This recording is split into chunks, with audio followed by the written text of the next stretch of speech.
Okay, Larry, it's time for the theme song. Yeah, Bob.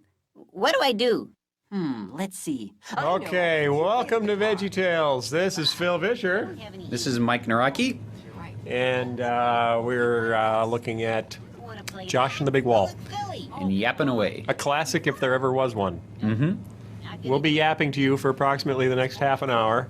You can turn us off whenever you'd like. Unless we run out of things to say, and then we may just get up and leave the room. Turn ourselves off. There's Larry. That's Mike. I remember when Kurt was playing the tuba for this one. Kurt Heineke, you mean? Yep, Kurt Heineke. Our music director. Yep. He plays many things, but he plays the tuba, and we locked him up in a little room with a borrowed tuba because he doesn't have his own, and we of course couldn't afford to rent one. and blasted his lips away. And this was in our very first space. Yes, this was in our first space on the north side of Chicago. It was only about 600 square feet with a room in the back that we used to record in. So he was locked up back there with his little tuba. And then off we go. Some of my favorite moments in VeggieTales. Nice rust stains. I was impressed with those. I had nothing to do with the rust stains on the water tower. They were very nice. Ooh, nice burled walnut insets on those doors. That's a much later show. Burled walnut, yeah. It's burled walnut, I think. Or Yeah. Milton Burl. It wasn't teak? No, it wasn't teak. Mahogany? It was definitely burled. Yep. I could tell. Madame Blueberry, which was, which show was that? Number 10. That was number 10. Yeah, Okay, number so that's 10. after this one. That was actually right after this one. Right after this one. Yeah. So we're watching the 9th VeggieTales film, cleverly entitled Josh and the Big Wall. Not to be confused with Dave and the Giant Pickle. We were kind of falling into a pattern there, a cadence of sort. And it goes something like this. Oh, this is the first time we opened up with something other than Bob and Larry. Right, that really threw some people off. Because Larry was very tired from doing Larry Boy and the That's right. Fib from Outer Space. The previous film was Larry Boy and the Fib from Outer Space. We were all a little tired after that one. We were. So Larry's sleeping in. I think the whole company took like 2.5 weeks off after Larry Boy. That was a hard Yeah. one. Now you'll notice if you compare this to earlier films that the characters' looks change slightly in this one, because we actually had a new lighting director, Dan O'Brien, who came in, and in between these two shows, Larry Boy and the Fib from Outer Space and this show, he went in and recolored all the characters and tweaked everything. I think John Gatsby had something to do with that too. John Gatsby was working in the lighting department. And John at that- Gatsby. That's right, the great Gatsby, as we called him. And they aren't quite as shiny. It's like we got a new makeup artist. Yeah. And everyone came out looking just a little bit calmer and nicer. Yep. This is one of the first shows that we did better managed lighting, a little more shot-by-shot lighting, as opposed to light a whole scene and hope it works out for every shot. So it's really at that point in 1997, right. there were about 30 people at staff at Big Idea. We were in our third office. We were in our on, third office. Clinton Street. Yes, Clinton on and Clinton Lake. Street in the West Loop of Chicago, right off the L track. And it was clearly a step up, because I think when we did Rack Shack and Benny, there were only 9 people on staff. When we did Where's God When I'm Scared, there were only 3 people on staff. So, ooh, nice blowing hair. That had never happened before. Yep. In fact, that was the most elaborate transition I think we've ever done in any VeggieTales film. I remember Luis Contreras, who did a lot of the storyboarding for this show. He actually came up with that transition. Yeah, now if you compare this wilderness, it's still pretty simple, but if you compare it to Rack Shack and Benny wilderness, it's like a mile up. Nice lens flare on that sun. Did you see the lens flare? That was very nice. That was very nice. Yeah, we didn't have the time to do those a show or two before this. Sand is still looking a little... Sand's a little weak. Yeah, a little weak But, sand. Wait till you see Jonah. The sand in there is real nice. Wait till you see Jonah. Nice map, though. Notice that it animates as we go in closer and closer. It changes. That's Paw Grape That's right there Paw at the Grape. bottom. It looks like a smudge. He's carrying rocks on his head. It's Paw Grape with rocks on his head. But God cared about the Israelites. I also really, really like the. Yeah, that's nice burning I bush. loved our burning bush. Yep. The score was a big step up. Yep. Actually, the big step up for score was in Larry Boy and the Fib from Outer Space is when we started recording live choir voices and a lot of live instruments. And this, Kurt Heinecke did a great job on this score because it mixes a lot of ethnic instruments that he was in many cases playing live. And it's much more complete score than we had done before. A little Indiana Jones animated map action there. Very nice. Very nice. It works for George Lucas. It works for us. Sometimes they went there. Animation started to really take a step up here too, just Yeah. in terms of character emoting. To the Yep. promised land right away. But I when love the some hopping on those Israelites took a look peas. around, they saw people there that looked Like like giants. It's a whole Bunch of family of Goliaths. Goliaths. They got to the land That's God funny. promised them, and then they turned around With and trees in the looked. background. We never had trees in the background before. That's right. So God was very disappointed It's a in the cute little Israelites tree back not there. following his directions. I think Joseph Pulich did the art direction on this. Yep. Did a wonderful job. Yep. And we actually had art direction on this. This That's right. may have been our first show with an art director. On By the time Larry Boy and the Fib from Outer Space, Dan Lopez and Joe did a lot of design work, but we didn't have official art direction yet. about Joshua. Ooh, Bob just looks like he has a paper towel on his head. nice whip pan. Yeah, he does. I think it's Downey, the quicker picker upper.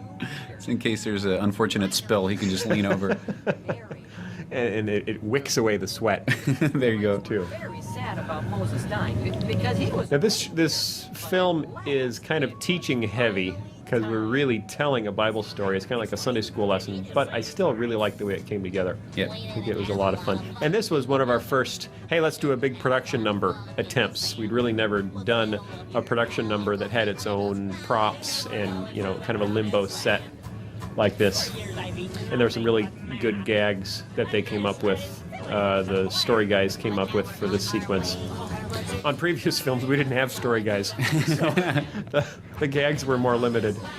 This is very Beauty and the Beast inspired right in here. Yes, yes, it's a homage, That's an homage. a homage, As it were. homage. The dining was Lucy with Moses. If we weren't tongue in cheek, it'd be a ripoff. But since we're tongue in cheek, it's more of a parody. That's right. It's the first VeggieTales video with a taco in it, though. Yeah, that's true. And that little transition took some time too, as I remember trying to get that right. And the This is gonna- sparklers and the candle flames. Holy mackerel! What a production! What a production. I can't wait to see this in the live show. And We're, it's- we're recording this Oh, before the live show goes out on the road. And they're working through this right now. Yeah, that'll be fun. Hope you all get to see it or saw it, depending on when you're watching this. Yep. Oh, this is my favorite part. When I wrote that line, it was just obvious that Pa had to deliver it. Yep. Yeah, we're going to the promise. But it always occurred to me, you know, if this land was flowing with milk and honey, it'd be a darn sticky place. Maybe that explains the paper towel You want to talk about the sheep? hats. Oh, yeah, look at those sheep. Aren't they lovely? Yeah. We didn't have sheep walking technology back then. You have to decide where you're going to spend your budget. You know, That's right. Because you've got a limited bag of Legos That's that right. you can spend on a film. Ooh, big scary Yeah. wall. We just kind of figured they were the little wind-up sheep that Hey, vibrate. is this a and that's how commercial they break? move. Yep, this is a Should we silly go to song the break. bathroom now. Yep. Oh yeah, and this was right after my trip to Colombia when I wrote about the Cebu's. Right. Now, where did this come out in the voting on the Ultimate Silly Song Countdown? This came out. Where did this come out? I think it was like number 4 or something. You don't 4 or remember 5. the order? I know. I'm sorry. I don't remember. Okay, so tell them how you came up with the idea. Well, I went on a trip to Colombia with my wife Lisa. Who's Colombian? Yeah, who's Colombian? I have to say That's that right. every time. There you go. And we did a lot of traveling around inside the country, and they had these animals. Yeah, you notice they the were lens called flares. Cebus. The lens Oh yeah, flares lens changing Cebu- color. Oh yeah, with the slides. You know, Dan Phillips, our vice president of production. This is his favorite thing that we've done. Wow. Yeah, because he likes the integration of 3D and 2D in here. Right. Oh, Yeah. he's a 3D, 2D guy. Yeah, he is. He He worked is. on Beauty and the Beast on the ballroom dance sequence, That's so right. he's all over that. Yep. So Back to the Cebu's. And back to the Cebu's. So I went on vacation and thought, and then we saw all these animals called Cebu's, which just kind of made me laugh, and so I wanted to write a song about him. And came up with this song, and then I mixed that with sort of my other vacation experiences, because I actually went to a little party that was being held on a farm where they had a bullfight, which was really interesting. It wasn't like a big bullfight. They brought out little bulls, and a bunch of guys just got out there and ran away from them. And my back was out the whole time I was in Colombia. I have a bad back, and I threw it out right before I went on the trip, because we were actually finishing the second sing-along, Very Veggie Sing-Along 2 or something like that. Finishing that, and I threw my back out sitting in my mom's dining room chairs editing for the last part of that show. And so my back was out, so running away from bulls with a bad back is really hard to do. Yeah, I can imagine, but I think there's a silly song just in that. I think there is. Right there. This was very hard to sing. Yep. I had to do Jimmy. It was just Jimmy? Is that all? Yeah, just Jimmy. But it was really hard to record. Yep. I was angry with you for this, making me go in there and try to sing that. Especially when I went in and did it in one take, because I had already practiced it a few times. He was singing it all the way back from Colombia. I love these drawings. Dan Lopez did these drawings of the Cebu. Yep. Very, very nice. Nice lens flare, too. Yep. John Gatsby lighting. Oh, way to go, John. And Dan O'Brien worked on this, too, among others.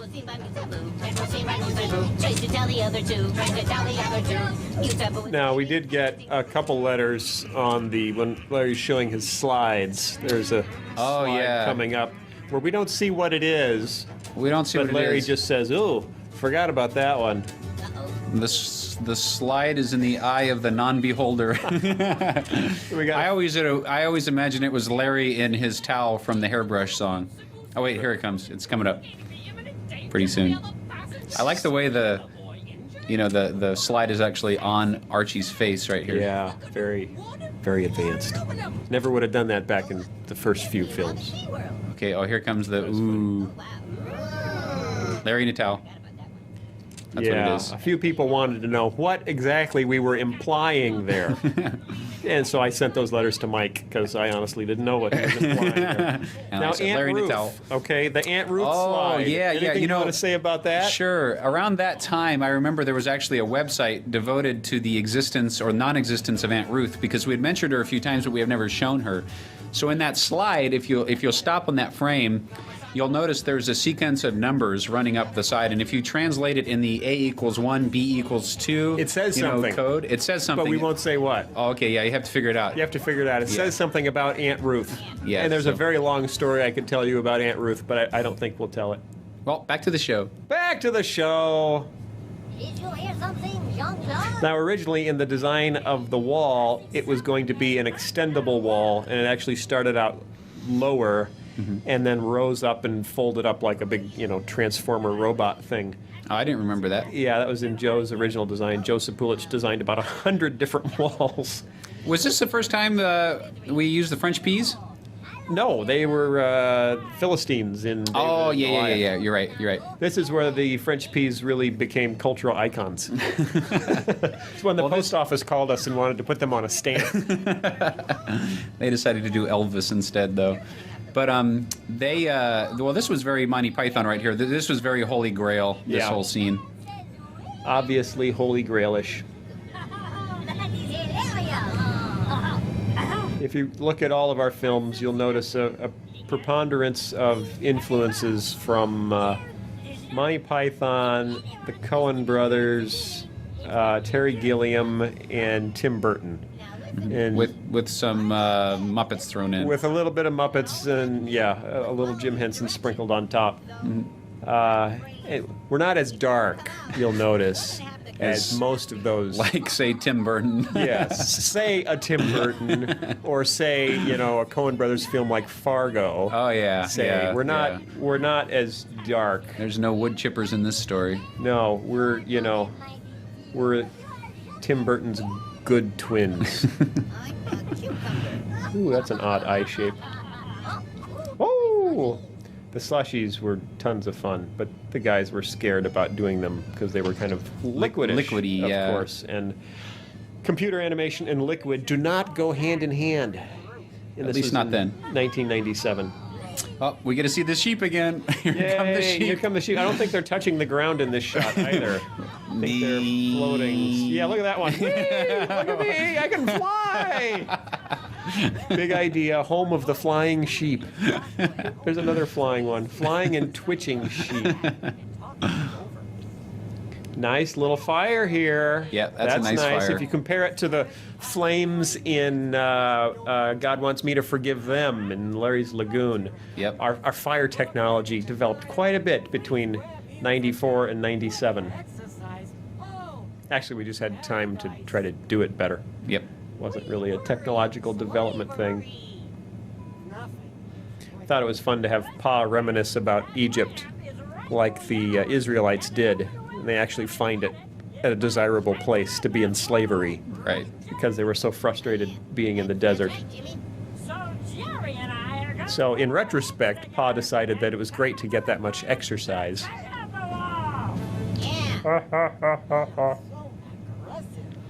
We were just talking about Tom, that's Tom Grape, Pa's son, hasn't shown up in a film since this one in 97. So that's like 5 years without a film role. Without a Tom. Rosie too. Remember Rosie Grape Rosie, yeah. from Grapes of Wrath? Yeah, she hasn't been around for a while. But the person who did her voice moved away. That's right. Was yeah. a friend of ours. Yeah. So we'd have Bridget. to recast her. And I do Tom's voice, so I'm still here. Maybe one of these days. A strange man with a sword. Whoa! Josh wondered whether this guy was on his side or on Jericho's side.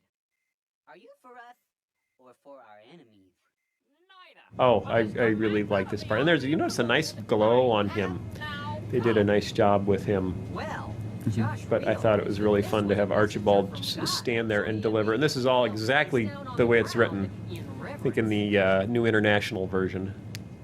Oh, and then it Oh, says, that was nice dust. Yeah, that was nice. I love this scene. Because it says in the Bible that Josh fell face down in reverence.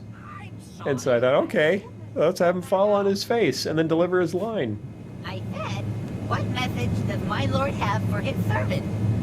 Oh, really? That's what you said? Yes, that's what I said. Yeah. All right. Very, whenever I'm doing Archibald, I'm thinking of John Cleese trying to do some of his. If you've ever seen the movie Time Bandits, John Cleese, it was Terry Gilliam's, one of his first films. Very good film. But John Cleese does a cameo as Robin Hood, and he's absolutely hilarious as Robin Hood in this film. And I think that role, this kind of not quite there, but trying to be very proper and straight upper-class Brit, is what drives Archibald's character. And that's, I think, is that Kurt? Who all is singing there? Oh, the battle hymn? Yeah. Yeah. Did us three sing that, or was that just Kurt I all don't by know if himself? it's just Kurt singing on 5 tracks or if we helped out, but it's definitely Kurt singing. And ironically, that's the second time we've sung the Battle Hymn of the Republic in the VeggieTales world. When we did our very first screen test of Bob and Larry. Oh, take 38. Yes, it's VeggieTales screen test, take 38. Bob comes out and delivers a Martin Luther King Jr. inspired speech about why the world needs a new kids show called VeggieTales. And in the background, Larry is hopping around looking for his blue plastic wind-up lobster. And then while he's giving his speech, we decided we needed some music, so Mike and I just hummed the Battle Hymn of the Republic and stuck that in the background. I'm sure that was And we still didn't get the money to make the show. Jello. See, anytime you say Jello, people laugh. Yep. It's like chicken. It's like and monkey. And monkey, yep. Yep. Chicken, Yep. monkey, and Jello. You just can't help but laugh. See, look, I'm laughing now. plan a bit more sophisticated. This was kind of wacky. In the desert, This is what we call extra biblical, meaning the Bible doesn't say that they built a rocket, but it doesn't say they didn't. And it's filling in those little gaps, you see. Because some people, when they tell Bible stories, they do things that the Bible says didn't happen. But we never do that. We never do things that the Bible says didn't happen, but sometimes we do things that the Bible didn't say happened. Wow. You may- put that in a theology curriculum. You may want to turn on the closed captioning to figure out what I think I might have said. So they got the rocket. It's a good thing they never lit that thing because it would have killed them all. It was not safety tested. Oh, I remember when I was in the booth recording this, you told me to imagine I was a Sunday school teacher. Yeah. And when I gave Kurt the instructions to do this music, I said, okay, it's a Sunday school teacher on a very bad upright piano. That's right, with one of the keys dead. Yes, with one of the keys dead. If we will follow him. But the lighting is much better than early shows. And the costumes they don't move a whole lot, but that's a whole nother thing. Yep.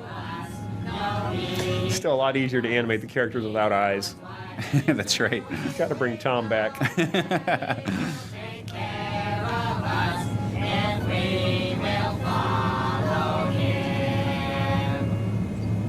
Now we had a little bit of problem here with the French peas, in that the bad guys were the French peas, and there were pea Israelites, but they didn't have French accents. And at that time, we had one staff member who was French Canadian who thought that was bad, to have the French accented peas be bad and the non-French accented peas be good. Right. Now, ironically, while our French Canadian friend was offended by that, we showed it to some actual Frenchmen, Right. and women, Sure. from France, Right. and they thought it was hilarious. They so you know.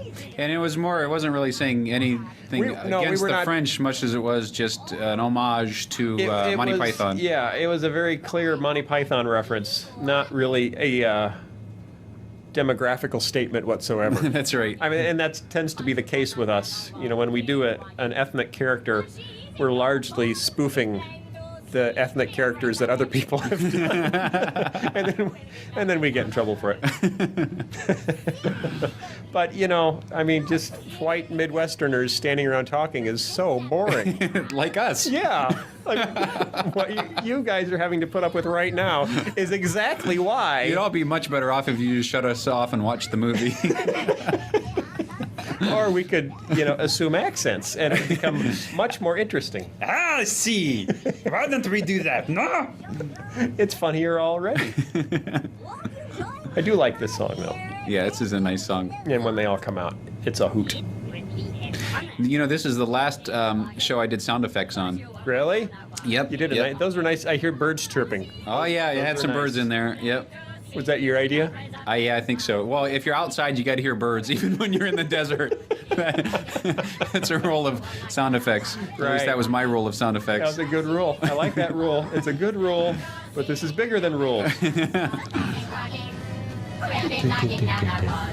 Plain to see. Big finish. Now, this is a big finish. Look at all those peas. But we recorded all these voices. Remember, this is just Yes, you and I this singing. is Mike and Phil on about 10 different tracks trying to change their voice to do different French peas, but all with French accents.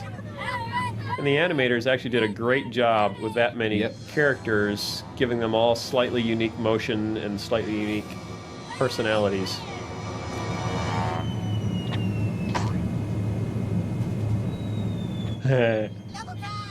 This is fun. Nice splashes, some very Yep. good splashes.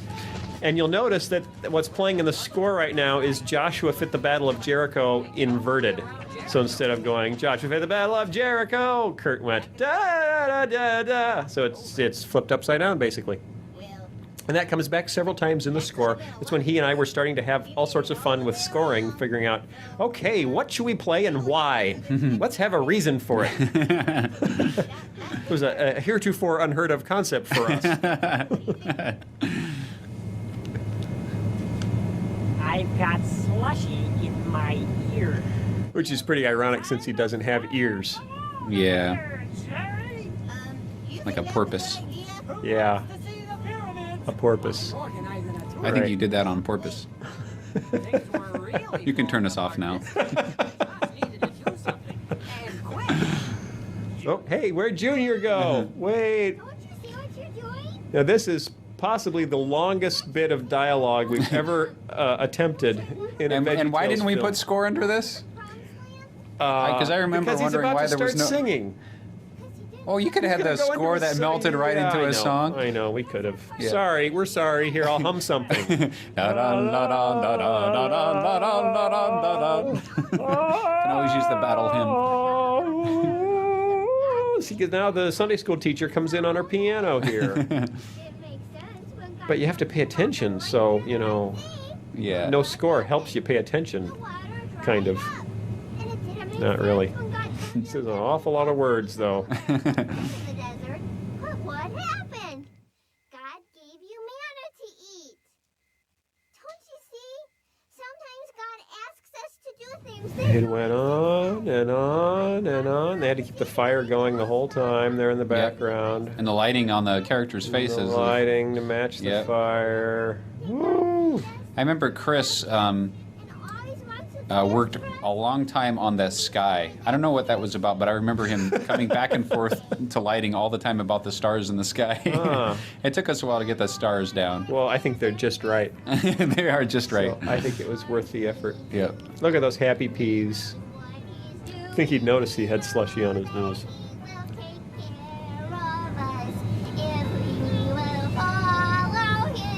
Now, see, that's so sweet. The orchestra comes in under the piano lady. Yep, that's very nice. Bob's so happy he could bust. Crickets. Yeah, That tells me they're it's night. outside at night. That's when you hear crickets. For all of you budding sound effects people out there. I hear crickets. It must be nighttime. And then the snare drum comes up, and we know we're headed for battle.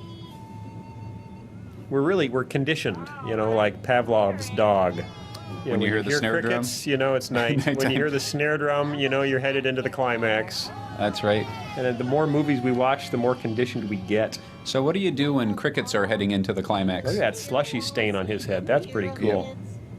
What? When crickets are heading into the climax, what Yeah. do you hear at night? They play tiny snare drums? What if there were a battle with crickets and no one came? And that's the end of Act 2. And this is Act 3. Look, there's the Ark of the Covenant. That was a design by Joe Sapulich, which if you see it, it's actually pretty cool. I think it's nicer than Indiana Jones's. And they turn on the slushy hoses. This is fun. Also very nicely modeled. We actually had a modeling department by the time we made this film, so things were looking better. And here comes the dump truck. That's a nice dump truck. Yeah, I can't believe that as Joe Sapulich's design, the modeling department built. And the umbrellas, love the pattern on those umbrellas. We actually built a dump truck just for a throwaway shot, just as a one-time gag. Woo. That was me. That was my... I love that. That's my favorite part. And it was just obvious when I was writing this that, oh, okay, well, we got to do The Saints Go Marching In. I mean, what else would they do when they were going around? And then Joe Sapulich sketched them up and gave them little goatees and sunglasses. Oh, wait for pause. This is pause Oscar moment.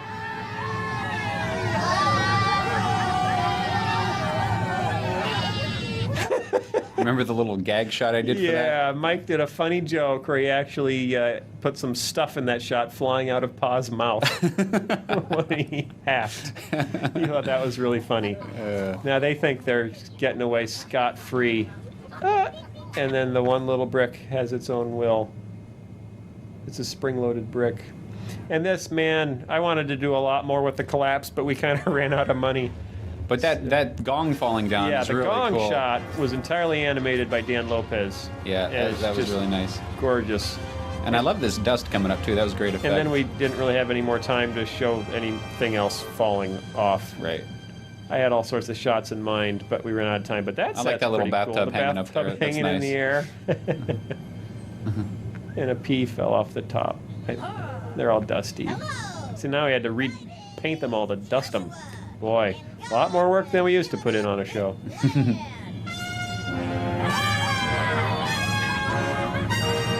So the Israelites obeyed God, and the walls fell down. Wow, and the score swells. We actually could afford to have a score swell for this one.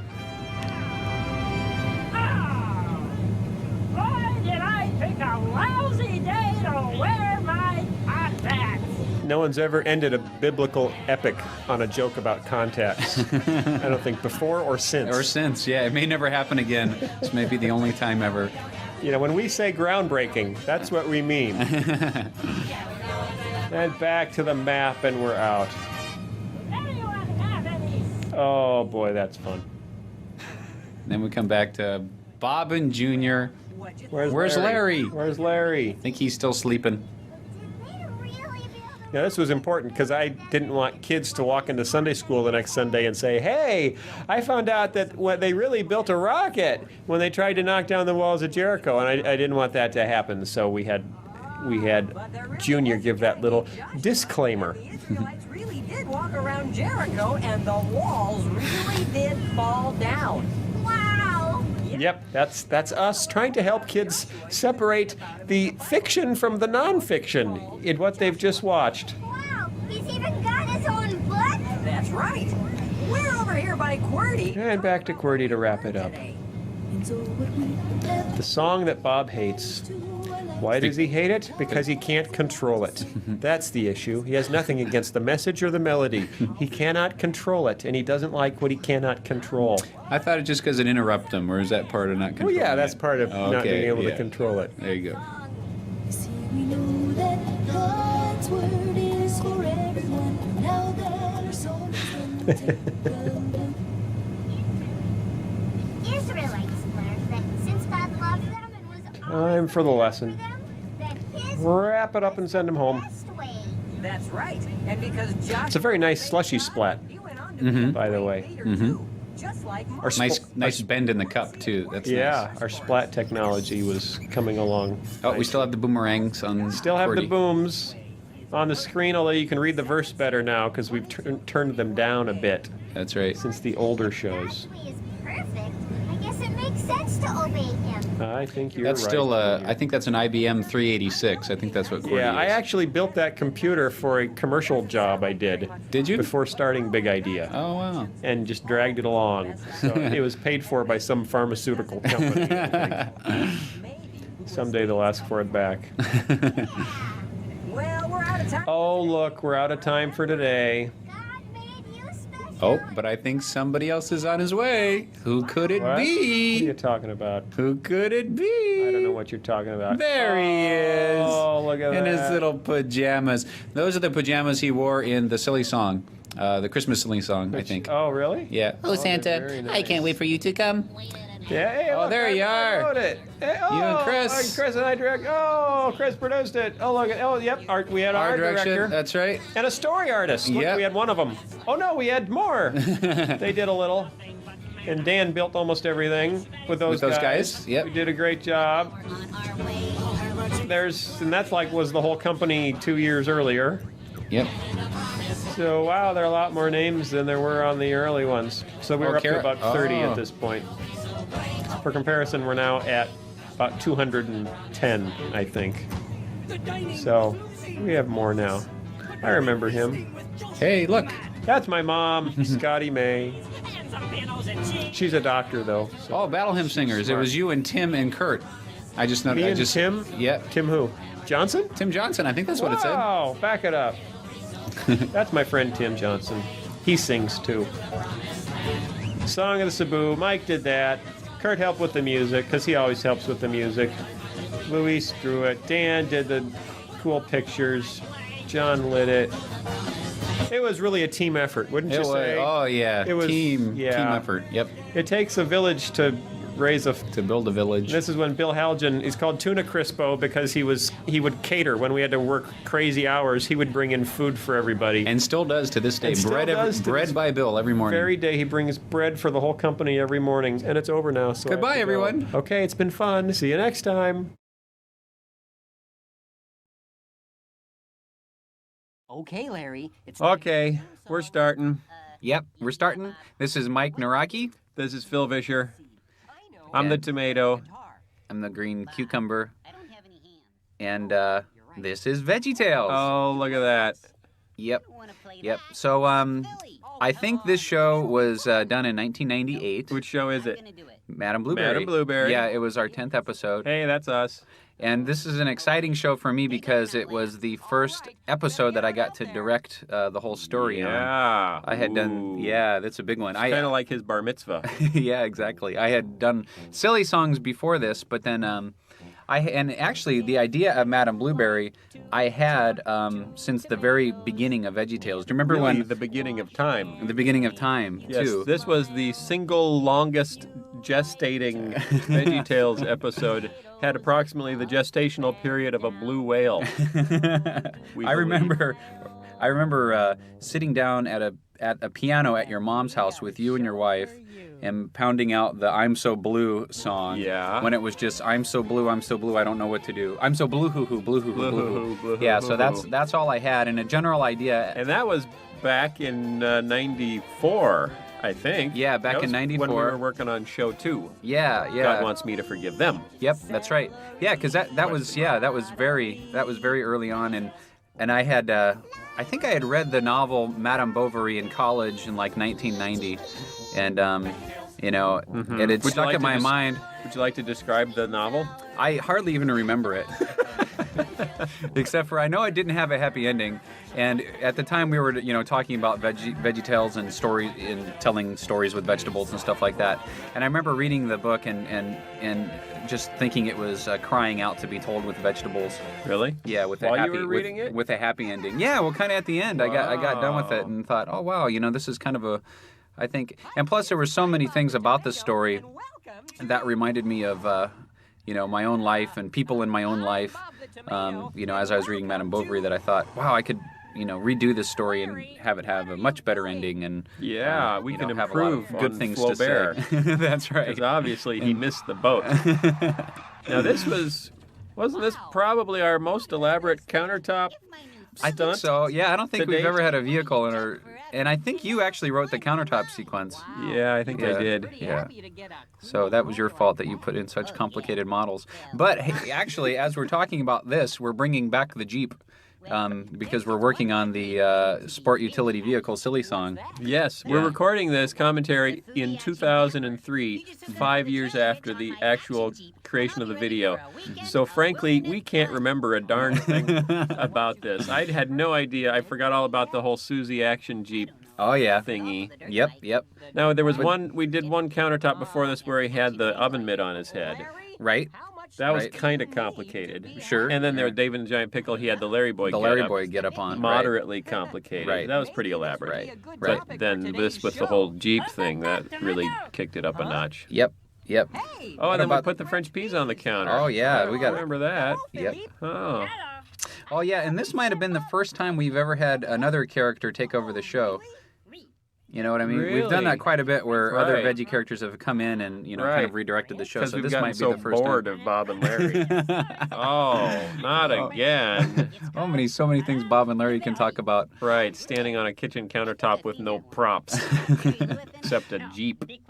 But I think with this show, we made some pretty big leaps in terms of sets and lighting and all that kind of thing. And it's still look at that. very popular one because I think it's because it has a really good classical feel. Yeah. I wanted to make it very fairy tale like, have it in the And you did. primeval forest kind of a feel. And this butterfly, this really turned out great. And we spent a lot of time here, kind of hinting at the building of the Stuff Mart right over there. Right. And we wanted to, near the end of the show, we ran out of time, so the butterfly animation isn't as nice. But we spent a lot of time on this opening shot. Is and it true we're really you happy sent with it. all the animators to a butterfly sanctuary to study butterflies? We dissected butterflies. If the Peggy Nota Bart Museum would have been finished in Lincoln Park at the time, we would have sent them down there. Oh, that's a But it funny wasn't. joke for residents of Lincoln Park. That's right. Ha ha. So this is where the whole idea started off with this little lyric right here. So the whole song got built around this lyric. And the birthmark. And the birthmark, Right. that's right. Beauty mark. Sorry, that's a beauty mark. The beauty mark, yeah, exactly. Where'd you get the idea for the tree houses? Because Well- did Madame Bovary live in a treehouse? No, she didn't live in a treehouse, but I got the idea for the treehouse based off the end of the story because I needed to give her house potential energy. And so, there needed to be some sort of mechanism at the end once she came around. to have this motion set in place where her house was going to be destroyed, and so having in a tree was perfect for that. Right. Now, something's always bothered me about those bubbles. 'Cause they appear to be refracting as though they were solid glass. Yeah, those are the heaviest bubbles in France. See, you give animators a great tool like refraction, and they may forget temporarily that bubbles are not solid That's right. and should not refract as such. Yeah, oh well. But this Yeah. Lazy Susan picture frame device, That's pretty cool. That's pretty cool. This was clever. Joe Sapulich did the art direction for this, and he did a great job. We went off, the whole idea of sort of a middle class looking house in a tree, and then I had the original artwork. I think it was the Penguin, version of the book, Madame Bovary. And it had a real simple, picture on it of, sort of a living room. Really, it was just a couch and a wall, and That's just the had a cover of really the cool book? look. Yeah, on the cover of the book. A couch and a wall. Couch and a wall. Yeah, it was very. And it made you buy it? It was very lonely. No, I read it in class. It was required reading. Okay, well, you can put anything on the cover if it's required reading. That's right. See, but these days, there would need to be a gun and a lady. Right. Otherwise, nobody will buy it. That's right. Forget Something it. more enticing. Couches do not sell novels anymore. No. It was a simpler time back in France. Oh, look! It is a couch. I must read it. But so edgy. But that wallpaper was sort of, the look that the book had, the particular version of the book. So that's kind of where it went off of. And so Joe just did a really good job with designing that whole feel of that room. It's a great opening. Where'd Bob go? We just dissolved and Bob was gone. And then we dissolved again and he was back. Yeah, there's a little bit of continuity issues What's going here. on there? We are still dealing with continuity. This is before we developed our modern layout practices. Oh. Yeah, where we did actual 3D layout. What we did was we did layout all on paper, so we would, kind of visualize everything in our minds and put it out on paper and then try to just go right into animation from there. So there was left ourselves open for continuity Hence problems. the mishaps. That's right. What's with that big... Oh, look, stuff came out of that teapot. That's expensive. Yeah, That's not cheap. Yep. And that... What did he trip over? What was that thing? It was like a ceramic fish or something, I think. Yeah, I remember Yeah. seeing the design sketch on that, thinking, holy mackerel, that's going to be expensive. Making a ceramic fish. Yeah. What do we think, we're made of money? The idea was to put as many gaudy things in her house as possible because she just there's that ceramic fish. Yeah, Yep. man. So Spare no expense. Oh. yeah, there's the glorious stuff mart being built. There's a little butterfly. We use that little butterfly as a common theme throughout the whole Would you say film. it's a metaphor? Yeah, it's a metaphor. And what does it represent? What's the metaphor? Yeah. I don't. Well, it's sort of. I don't know if it was really a metaphor, if it would just sort of peace, lead the wasn't story. it? Well, yeah. Oh, you know what it was? It was the presence of God. That's what it was. That's what the thing was. That God was, in the story, and He was directing their paths in their lives. Oh, Providence. Yeah. It was Providence. Yeah. Yep. A butterfly named Providence. That's right. It's a movie. That I'm was working animated on. poorly in the very last shot of the film. I'm But sorry. it's awfully pretty in all the other scenes. Now, here are the three salesmen, a.k.a. three wise men. Yeah, none of them have names. They're None just of them have names. You're number one. That's me in the middle. I'm number two on screen left. Yeah, and you'll that's notice Mike in this Sage. film I have a lovely gradient shade to my nose. Isn't that always like that? I don't think so. I thought Was so. it? I think so. I think That's he's really got a- a gradient. We have to check High Silk Hat. I think really that's the last time he advanced. showed up. Yep. So I'm just but, wondering if he had it before this or if, his diet changed or something. Yeah, I don't know. Started drinking a bunch of grape juice. Yeah. Yep. So now, the Stuff Mart, does that represent any particular retailer or just... Oh no, we wouldn't offend we wouldn't- anybody. No, just big box retailing in general. Yeah, well, and general. mostly like the wholesale clubs because I got the idea of a Stuff Mart by being in one of these large wholesale clubs, Which will remain nameless. which remain nameless, and there was this 5-pound can of tuna, and as the wrap was coming up here, that was sort of the basic idea for That's this a whole lot wrap of was tuna. the 5-pound can of tuna, and so flippers to go scuba, which is what rhymed with that. Then scuba, Barely. dooba tuna, scuba. It kind of rhymes, but Okay. but yeah. So that's what this. So this 5-pound can of tuna, and then the air compressor at this Yeah. big retail wholesale or this big wholesale club. They had an Kind of air compressor and a 5-pound can of tuna? Oh yeah, well they got Wow. everything. See, we Check talk it out, about right check it here. out. Yep. See, hat rhymes with that. Yeah. Most of these were just driven off of rhymes. Yeah. Most of VeggieTales is just driven off of rhymes. That's We have right. no idea what we're talking about. We're just looking for a rhyme. There's the 5-pound can of tuna and some pound flippers to go scuba. That's right, yep. And did they have flippers to go scuba? Or was that yeah. just driven off a rhyme? No, that was driven off a rhyme. Yep, it was. And then the other thing here too was, remember this was the whole grunge era in the Seattle grunge era. Yes. Oh, yes. So, oh, I'm glad that's over. Yep. Wait. Our surround sound amplifiers. There you go. Flannel shirts for looking grungy. Grungy. Yep. Little Nirvana. Nelvana. They make animated shows. That's right. Little Nirvana thing. I'm so into the business. I can't stop talking about it. And see the little pictures on the back there. That's what all our neighbors have. Isn't that cute? Yeah. All the stuff that our neighbors have. Yep. That's nice. So the juxtaposition of the rap with the classical fairy tale feel, would you say Right. that's a part of the genius? Oh yes. That's part of it right there. And the rap. This was the first time we did rap. Yes. Remember that? Remember the letters we got?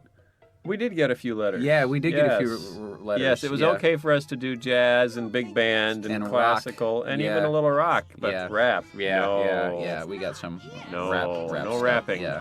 Yep. Oh dear. I like the lipstick that rolls out here. That's yeah, nice. that is Yeah. a nice touch. Where's the cover on it? Does she It just fell have off in the purse. Open lipstick in her purse? Well, we wanted to make sure we knew it was lipstick, so we had to take the Oh, cover off okay. before it came out. And we didn't have enough time to animate Wouldn't the want cover a coming off. big old bullet rolling out. Nope, That nope. wouldn't look good. Yep, she looked too violent. But I like this little lift thing too here. Yeah. Big So finish.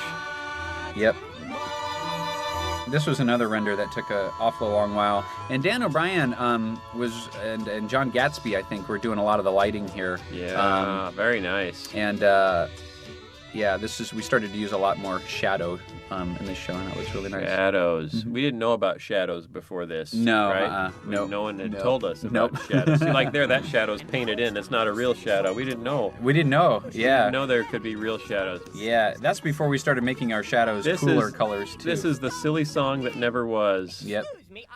And we still occasionally have someone bring that up. Larry Yeah. Boy, Larry with a bear trap on his behind. Yeah. What yeah. fun did we miss out there? I've thought about finishing it, and that, and we could combine maybe finishing this one and also finishing the Cebu song all in one silly song. Yeah, that would be great. Excuse me, I'm Don't getting bump the the mic mic cable. stand. It's him. He's doing it. He's got a raccoon on his head. Or is that a badger?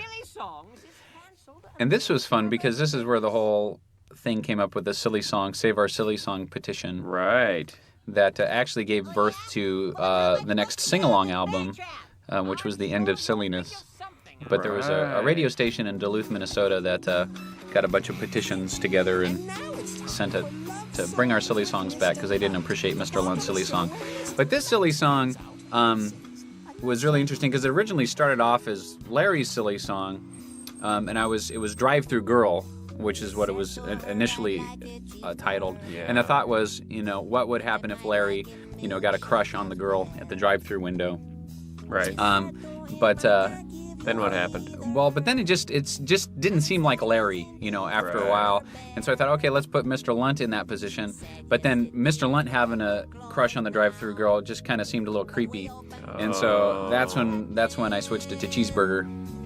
Yeah. But and then I didn't even put Mr. Lunt in that position and put Jerry Gord in there. Right. And then Mr. Lunt is just kind of like this narrator singer guy. And boy, did this get elaborate. Yep. And this is like I did that. See those backgrounds? Yeah. I did all that on After Effects. Wow, this is like a Fruitopia commercial. That's or right. something. Man. Well, that's what I did in our previous life in video post-production. I that's did right. graphics and compositing and that sort of thing. So Man, I we had should get fun you with back that. into that. Yeah, I should You're do that pretty good again. at That was fun. That was some fun stuff. Yeah. The other driving motivator for this song was, what would Mr. Lunt look like without his hat on? That's right. Yeah, that's right. Because he Yep. doesn't have eyes. Yeah, and we had the whole Mr. Magoo thing going here that we actually animated the wrinkles on his forehead, and that turned it was something that we thought was going to be easy, but it just turned out to be really complicated because it was hard to make it look good. It just looked weird most of the time, and so we really had to play around with that. Forehead wrinkles seldom look really good. Yeah, You know. yeah. But we had to, let him emote with them. So they only pop up. They're pretty subtle, but I think they do a good job in showing now, his so emotion. this was a tribute to 1970s power ballads. Yeah. I went out and got Kurt and I actually worked on this, and we got a Meatloaf album and an Air Supply album. Yeah. And so just sort of the music. Yeah, the we were a style little was based off worried of that. because at that point we were having tours of the studio fairly often. We were worried about a tour coming through and we were listening to Meatloaf. That's right. We didn't think that would go over very well. With the daycare groups. But it really did provide the right inspiration for the vocal performance. That's right. And this is when we discovered how fun Mr. Lunt could be. That's right. Well, and actually what I did was I got my hands on a VH1 behind the music of Meatloaf. Oh, wow. Yeah, and we sat down with all the animators and watched. All the animators are going to be animating with Mr. Lunt, and watched that video together. So it just gave him Are a they real all Meatloaf okay? feel. Yeah, they're all okay. They survived yeah. that experience? They're all okay. Okay, Yeah. Wow. Yep. You really have to sacrifice to be a part of this. That's right. You got to An sit down animator on VeggieTales. watch a whole hour of Meatloaf. I thought you were going to sing about growing up in And then he was going to say, then I remembered I grew up. He says that. Oh, he does? Yeah. Oh, Yeah, but yeah, we he cut does say it that. shorter because at first he said, then I remembered I grew up in New Jersey. Oh, okay. And then okay. it got cut. Yeah, then it got cut. Oh, that's pretty. Oh, isn't is that pretty or what? Man. it? I like these shows. After maybe show 8 or so, I'm less and less embarrassed over watching about watching our old shows. Yeah, well, before it was, we just didn't have enough people to make it look pretty. Yeah. Before, it was really Josh and the Big Wall. Yeah. And a few shots from Larry Boy and the Fib from Outer Space Yeah. came yeah. out really well. Yeah. But this is when things really started to look consistently good. Hey, hey. that looks like me and my wife. That's right, In a yeah. kind of a plastic way. Yep. Yeah. Phil, I'll just let everybody know. Phil didn't have anything to do with that. That was me and Joel Supulich, I think, who Having some fun. had some Ha, fun ha, with that. ha. Of course, Joe lost his job over that. No, he didn't. No, he was the art director on Jonah. That's right. And that's He's my still here. daughter, Shelby, when she was probably 7 years old. Very sweet. And now she's 12. Oh. Yep. Oh, that's pretty. Yep. Nice skies. Yeah, you like the parking lot in the background there? Yeah. It's a nice look. Yep. She doesn't know what to think of all that. Yep. Oh, her lips are an interesting thing. Madame Blueberry's lips. This is the first time we used lips. in Yes, the show, dimensional too. lips. right? Dimensional lips. Dimensional lips. Yeah. You know, And, people have taken dimensional lips for granted. Look, there's the butterfly. There's Providence, Providence. right there. Rhode Island. So, yeah, but that took us a long time to get those to look just right. And then we actually used that on Esther, too. We Yeah. used a variation on Madame Blueberry's lips on the Esther model. Beautiful, amazing. Yep. And There's then on stuff the angels in Jonah, right? Yeah, on the female angels in Jonah. Yep, Yeah. yep, we also used those lips. But yeah, it was an interesting technique because we're still using our texture maps like that we do on the regular mouths of VeggieTales characters, and then we just paste over these dimensional lips, and they have to work together. So it's a kind of a difficult thing. See, look, and the butterfly sneaks through, but Larry doesn't. Little Boy, slapstick right kids there. love that shot. And look, there's kind of the sinister factory in the background. That's right. Cranking That's right. out the stuff. That's right. We've used that motif quite a bit. And I like the little parachutes coming down there from the ceiling. Yeah, it's Joe Sapulich's stuff, right? Yep. The idea here was just to make this endless. I didn't want to see any far walls, given the idea that this was like just a vast, immense place with no end. Why, the spectacle was Ooh, making her that's fancy. That's Yeah. not cheap. No, I did that on You did After that? Effects again, too. Oh, yeah. my goodness. Yeah, it's fun when you are directing a show and you can do a couple of things like that because you Yeah. can dive in and do it like Tim Hodge does with storyboarding. Yeah, that's cool. Yep, it's fun being in a edit session with Tim Hodge because he'll actually storyboard in the session as he goes and then send the board over his computer via airport, and the editor will grab it and throw it in the reel. Yeah, that pretty is amazing. kooky. So I remember when we were talking about this sequence, we weren't sure whether the music should be frenetic and fast-paced, and you had proposed this, I think. Yep. We thought, wow, that's wacky. Yeah. So we decided to record some background lyrics for it. Right, for the very end, yeah. Well, we were going to use them in here. we were going to use them in we here, put them yeah. in here, and it was Right. just too distracting. It was too distracting. But the thing that sealed it is the name of the piece is Blue Danube. Oh, blue, is that it's got why? the whole blue thing going. Yeah? Yeah. Well, So- why not Blue River? Blue something else. Oh, I don't know. Well, there's just something about this waltz that it's sort of the waltz of consumerism. It's very, very artistic, isn't it? That's something. Yeah. Oh, there's air compressor. Air compressor. But I just love the whole slow motion feel, this Yeah. waltz going on, and all these This is things falling in. It's just genius. Oh, Genius. stop. No, really. Oh, look, and there goes those There cards they go. out the window. I can't Out wait. the I can't wait till door. this is on DVD. I guess it's going to be on DVD pretty soon. Yeah, huh? I think so. Or Good. we're just talking for nothing. I'm assuming. If we're in here talking, I guess a DVD is impending. Well, look at how that fridge. refrigerator flies. That's amazing. Oh, chair. Oh, Look at the little beds. wind action on there. Yeah, that was everything but the impressive. kitchen sink, and there's the kitchen sink. We ended on the kitchen sink. This was a fun transition.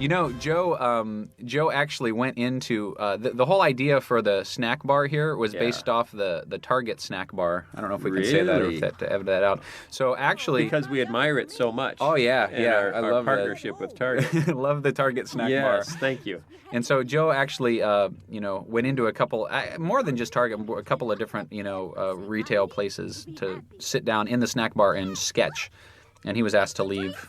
Hey, a couple the times. shadow went one way, but the train went the other. Hey, what's going on there? That was a mistake that we didn't have time to fix. There was also a flash over there on Larry. There was a couple of.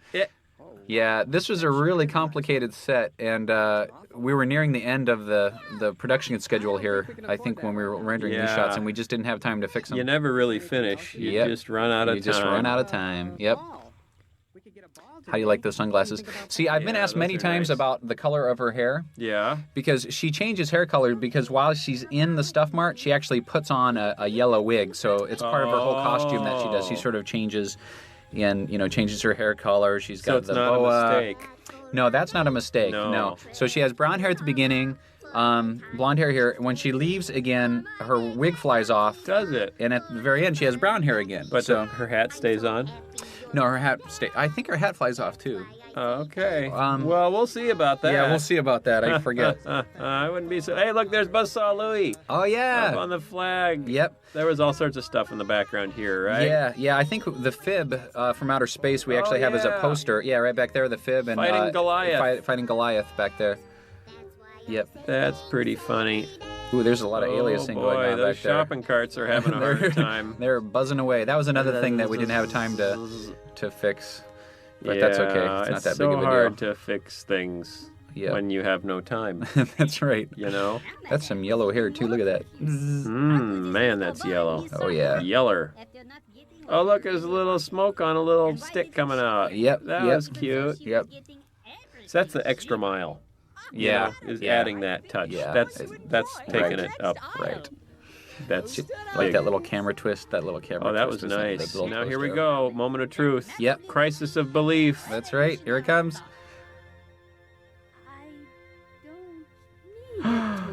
She gets it.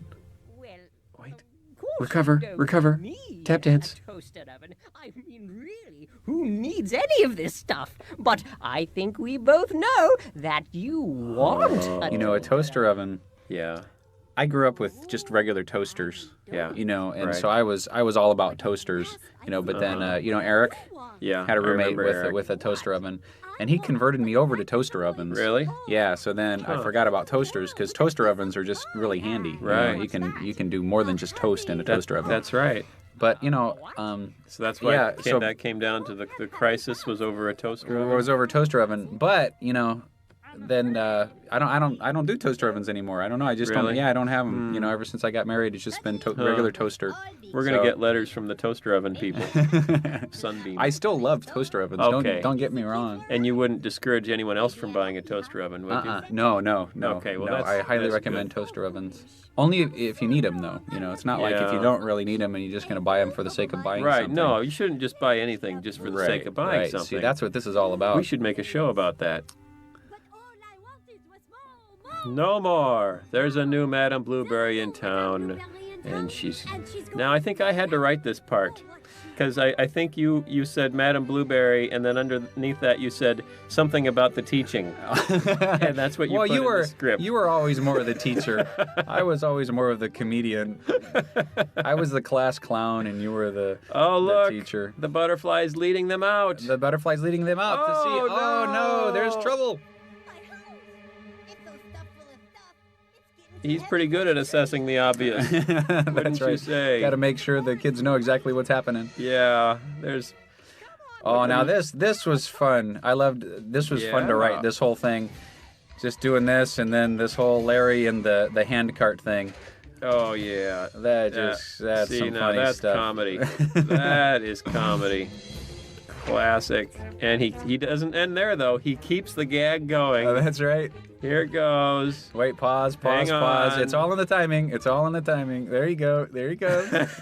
And look, the little handle. Oh yeah, Oh, yeah. The little handle boy. flipping up and down. Oh, now Oh, this is fun. this is our speed racer technology. Yeah. This is when we No started one's using. Pixar's never been able to figure that out. They That's still right. call like every week saying, "How did you do that? How did you guys do How? that with those How? rolling hills? And we say we can't tell you. Sorry. You know, if you can give us all free power books, maybe we'll tell you. But otherwise, Yeah. forget about it. Otherwise, forget about it. Yeah, but I was gonna say something and I forgot. This that's whole nice animation. this whole ending, I modeled off of The Grinch Who Stole Christmas. Whoa. Yeah, The Grinch Who Stole Christmas. Really? Yeah, You didn't where steal the ending, did you? I didn't steal the ending, but the format is similar, where the Grinch actually has his crisis of belief Right. and comes around. But yet, the sled is on top of the hill and all the presents are about ready to be Like he got dumped. a coupon for pizza. Yeah, isn't That's that funny? funny. Yeah, and See. that's the pizza box that we used in Yeah, in Dave and the Giant Pickle. Giant, is that what? Yeah, Dave and Yeah, the Giant Pickle. okay. Yeah. What'd you bring us? Oh, there you Pizza. guys. There's your family again. Yeah. This is good stuff, Maynard. Oh yeah, there's that air compressor. Whoa! Whoa! This was one of our most prolonged action sequences Yeah. up to this point, Yep, I think. yep. Except for the end of the Toilet Safe Christmas. This was a hard. Also had a big one. I think we have a big orbit here, which was a real nightmare This shot. one here. Oh yeah, Nightmare. because this set was so huge, and trying to orbit and pull Yeah. back in this was Oh, that took man. forever. But I turned out nice. Huh? Everything's okay. Or is it? Bob never gets much to wear. No, Usually it's hard a to dress bow a tomato. tie. Yeah. Yeah. Here's your bow tie, Bob. And then Larry gets his whole suit. So here's Providence once again, Yeah. coming down. Because there's a little. This is tough love. Yeah, really. that's This what it is. It's tough love. A little divine correction. You don't really need this stuff, Madam Blueberry. That's right. Oh. See, okay, now here's where the potential energy of the treehouse comes in. Yes. Yep. So all of Oh. her stuff drops out, which just makes the tree and the house lighter. Now we didn't get the physics exactly right in this because Oh, it's we did a close. little cartoon physics here. It's So close. And that was all practice for Jonah, that water splashing. That water We were splashing. thinking about and Jonah. notice we hid the surface of the water with that a was bush, so we smart. didn't have to draw. we didn't have to render That was smart, the collision itself, just the splashes. Uh-oh. Okay, so here goes the air compressor, which is the heaviest thing Yes, that's in there. the thing that really made it all fall. Yep. So once this is let go of, in real physics it would let go right away, but we have a pause and then a wing, a little bit more dramatic, and then it flies away. Yeah, that's fun stuff. Yep. And I love this one. Yeah, look at it. See, that's just a little slide whistle effect. Did you do that? I think Kurt did that. Okay. Now that was hard, making a house collapse. Yep. That wasn't cheap. Oops. That's always And he gets a looks laugh over. when you say oops. Yeah. After something big. Yep. That's funny. Oh, I haven't seen that in a while. That makes me laugh. But yeah, we were thinking about not showing the house collapse, just like hearing it and then cutting to it. Right. But we no. decided to show it. We'll We go tried to that show it. extra mile. Yep, that's right. We could have shown more, but we kind of met halfway in between. Do you think we'll ever have Jean-Claude and Philippe narrate another show? Well, they were a little hard to understand. Yeah. Mommy, what are they saying? Nothing would've- against the French, of course. No, They're just no. a little hard to understand. That's right. You on know? the kids program. But see now the water in back of him. We hadn't got our water quite. It's not moving. Yeah, it's not moving. No, we couldn't Wow. afford that. Okay. Yeah. How did that song Yeah. go again? So she sings, and now she. And you wrote this song. Yeah. This was a nice little song. Thanks. Yeah. It's not like a rap or anything. It's not nearly as cool as a rap. Oh no, but this has You know, been 'cause sort of you're the big ideas defining song. That's true. I think. That's true. In the same way that "Wish Upon a Star," That's right. became Disney's song. Yep. This is kind of our song. Yep. Yeah. One of these Come days. on, everybody, join in hard. Okay, you don't have Okay. to. Yeah. There goes. Is Okay. this the one where the animation? This is the looks so butterfly. Yeah. See, we don't have as much flutter. It just sort of Right. straight and Oh, glide yeah. and What's straight and going on glide. there? What do you have, like an hour to animate that? Yeah, and then the set too, so it's just the end of the set. But the sun, the painting in the background is nice. The little sun going down there. That's nice. Yeah. Oh. And this was Oh, hilarious. I remember Ron animated this. Bob and Larry crying. No tears. I know. Couldn't afford. Oh, that's funny. Yeah, that's funny. Oh, Joe, do a wrap up. Oh, you're right. I like it when Bob gets Sorry. sad. Where were we? Yeah. Madam Blueberry. All right, that does it. Here's the music. Unless, of I course. forget what happens now. I don't know. I haven't seen this in a long time. Care. Go ahead. Hit it, boys. And so what we Oh, do we have just a little sniffle in the break here? I don't think so. know. I think Oh yeah, sniffle and a blow. Okay. sniffle and a blow. You'll have to go over it frame by frame to figure out where that Kleenex came from. Well, we borrowed it from the show. Madam Blueberry did the same thing. Well, Okay. I can do this. A Stuart Smalley kind of a thing. all right, but make it snappy. Okay, here comes the lesson, everybody. Yep. Pay attention. Madam Blueberry learned that being greedy makes you grumpy, but a thankful heart is a happy heart. Like the little kids, right? That's right, Bob. Just like the little kids. Cordy had the birth rush today. They were both I very think touched. you wrote that. Yeah, I wrote the ending. Yeah, Yeah. let's see. Yeah. Hey, QWERTY's in the corner on this one. Yeah, QWERTY's Cordy's in the corner. he moves all over the How'd he get place. in the corner. Yeah, I think the owner of the house just when they're cleaning the kitchen, they'll move Cordy to dust underneath him. Being greedy sure brought trouble to Madam Blueberry's house. It sure did. But even Boy, their eyes sure are white, aren't they? They sure They're are. glowing white. They sure are, Larry. Aren't they? Aren't they And that tile is like internally illuminated or something. Yeah. Even if I never get You know, I built that computer for a commercial job I did about 3 years before VeggieTales started. Wow, was that a 386 or something? Is that what it was? Yeah. Wow, you should try pretty anything. amazing. It was Yeah. for an industrial training piece. Yep. Well, we're out of time for today. Man, we Don't tell we've them. never. I won't. No. We have to upgrade Cordy one of these We days. may want to. Probably an iMac. Yeah, that'd look nice. If Steve Jobs will send us something. If we wouldn't mind. Oh, look. There we Was that a are. classic or what? They don't make them like that anymore. They don't make them. I like the little fairy tale ones. Yeah. Yep. We're doing that with, well, that was kind of like, the Star of Christmas kind of felt a little bit classic like that. Yeah, that had a and classic feel. The Easter Carol coming up. It's coming like up. that. Little Joe. Little Joe, kinda yeah. Western, like a Western classic. Yeah. Oh, and then there's Dr. Jiggle. Yeah, and that feels Snoodle. and Snoodle. That Oh, is very classic. storybook-like. Very Yep. classic. Yep. So you guys have tons of classic stuff to look forward to. This is not the end. This is only the beginning. This is only the beginning of how classic we can get. But we'll put a rap in every one because that makes it very popular with the kids. It's a good contrast with the classic and rap. And contrast is funny. Here's the Stuff Mart Boys Choir. This was Phil and Kurt and I singing falsetto, and I think we did. I wrote the lyrics. Yeah, very nice. Very nice. Stuff Mart, Stuffy Stuff Mart. Well, I had to decide which one. Yeah, which one to use where. Right. And that wasn't easy. Right.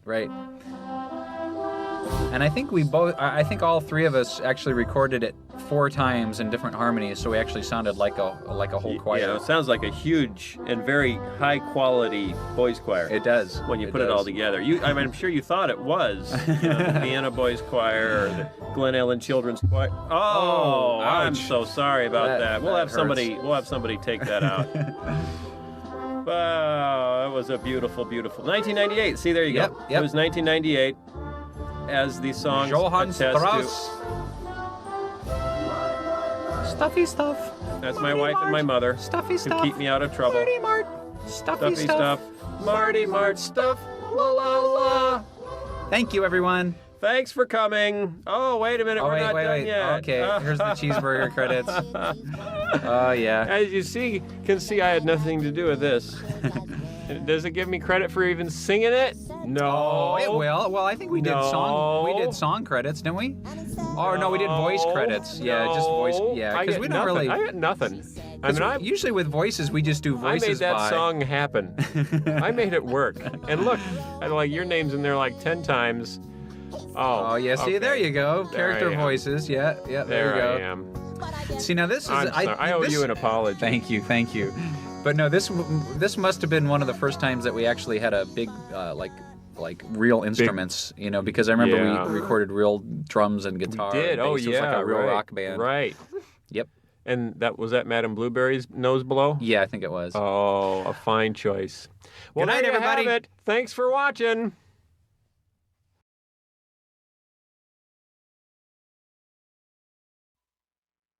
This is Mike Naraki. And Kurt Heineke.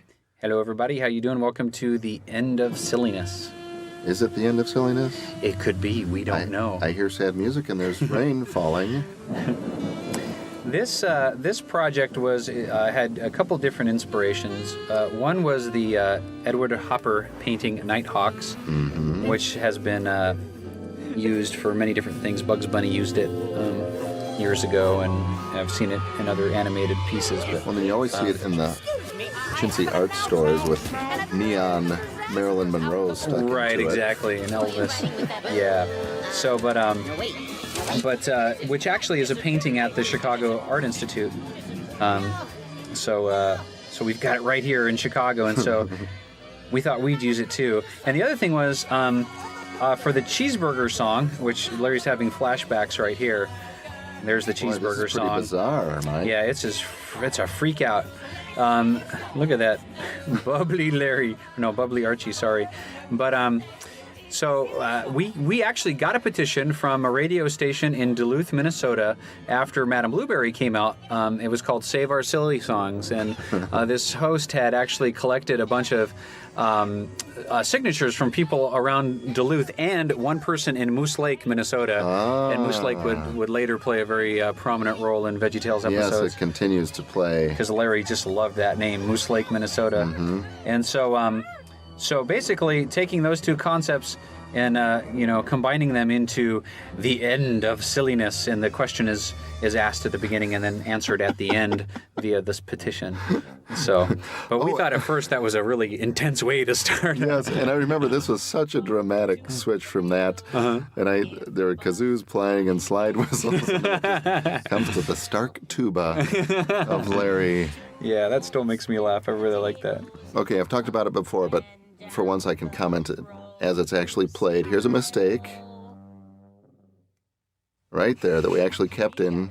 That's an example of playing poorly on purpose to give a realism to the level of Larry's playing abilities. Right? Right.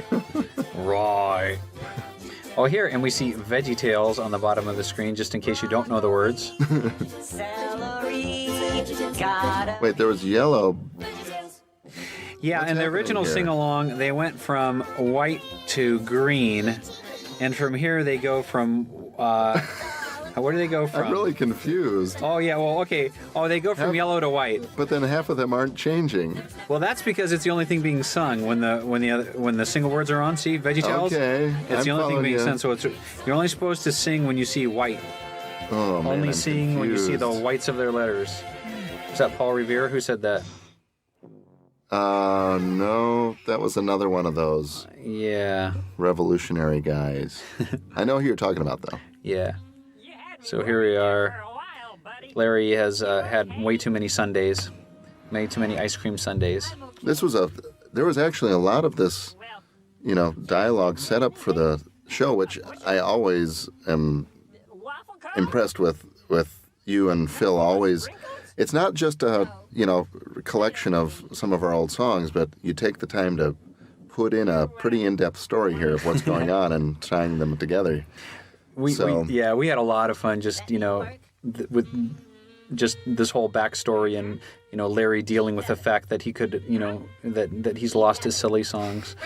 So, well, this was fun to write the score for this because I got to play saxophone, which I don't get to do that often. Mm-hmm. And then just add some bizarre, those dream sequences. And just add in a lot of string effects and noisemakers and all sorts of stuff to capture some of that. I hope we didn't scare any little kiddies with that or get them too depressed. I like the cool retro jukebox, too. Was that inspired by an actual, television screen type design from... From the Edward Hopper painting? No, actually, in that original painting, there's no jukebox. I thought there was a TV in the Edward Hopper painting. No. Isn't that like an old, 1950s style of television screen? Right, yeah, plopped on. If there would be video jukeboxes in the 1950s, they would likely Edward look like Hopper that. paintings. And yeah, They would look just like that. Look just like that.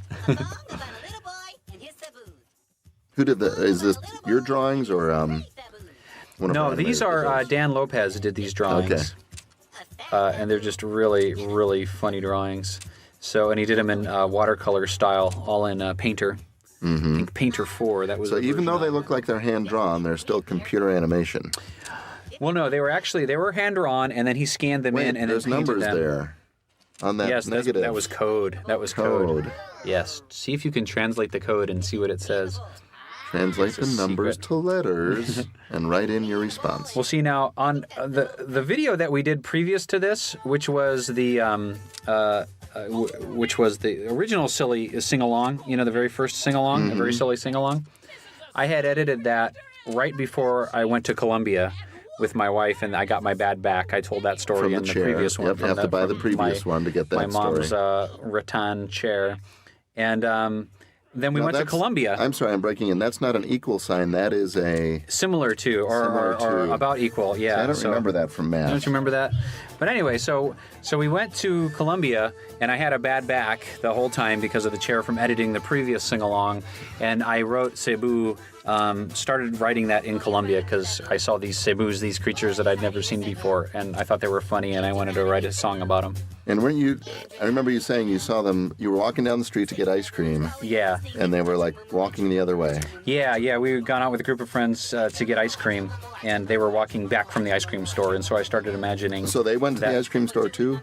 Probably not. Okay. No, but I imagined that they were coming back from the ice cream store because they were walking in the opposite direction that we were walking, and we were going to get ice cream. But the cebus, they're typically found in the hot weather towns in Colombia, and my wife is from Bogota, where it's about 75 degrees all year long, so it's kind of room temperature all year, and we go down the mountain to these hot weather towns, and we would see these cebus, and they weren't the healthiest looking creatures I'd ever seen. Like those pictures there. Yeah, so I got this version of them. They were all just kind of sickly. So we have a sick cebu, a sad cebu, and a mute cebu.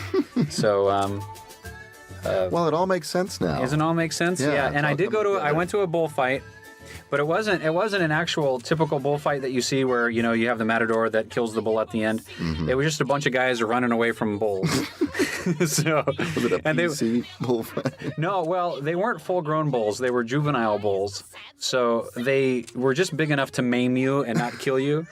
And so, were they in the ring? Yeah, they were in the ring, it's and not they like actually running through wanted the me to be streets. in the ring too. And my wife was like, "Get out, stay out of the ring," because my back was bad. So I'm here hobbling along. So if the back hadn't been bad, you'd have been in that ring. Well, I did go in the ring, and I just stayed.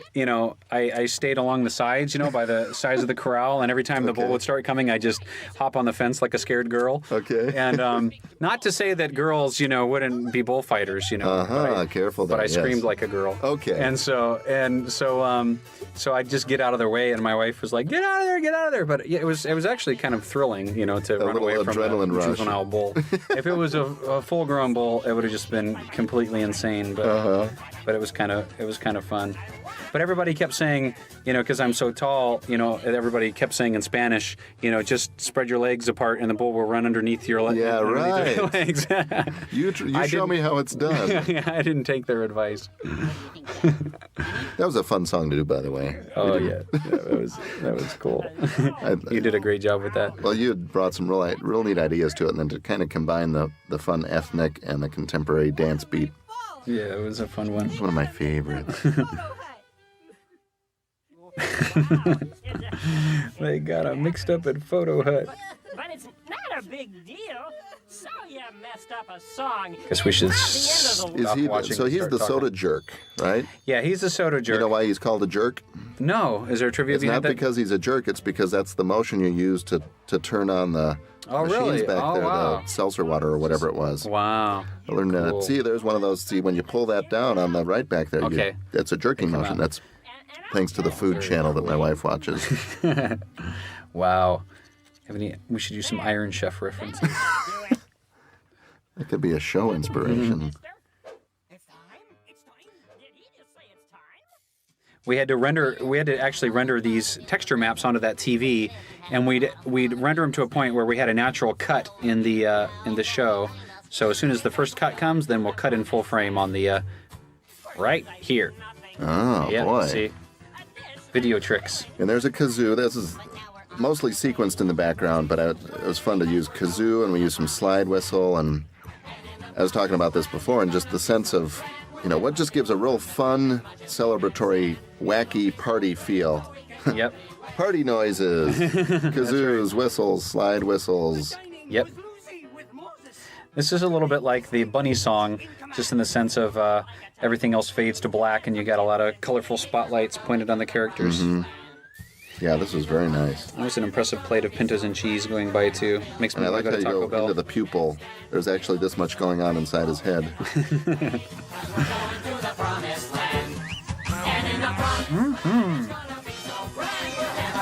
A little bit of Be Our Guest right there.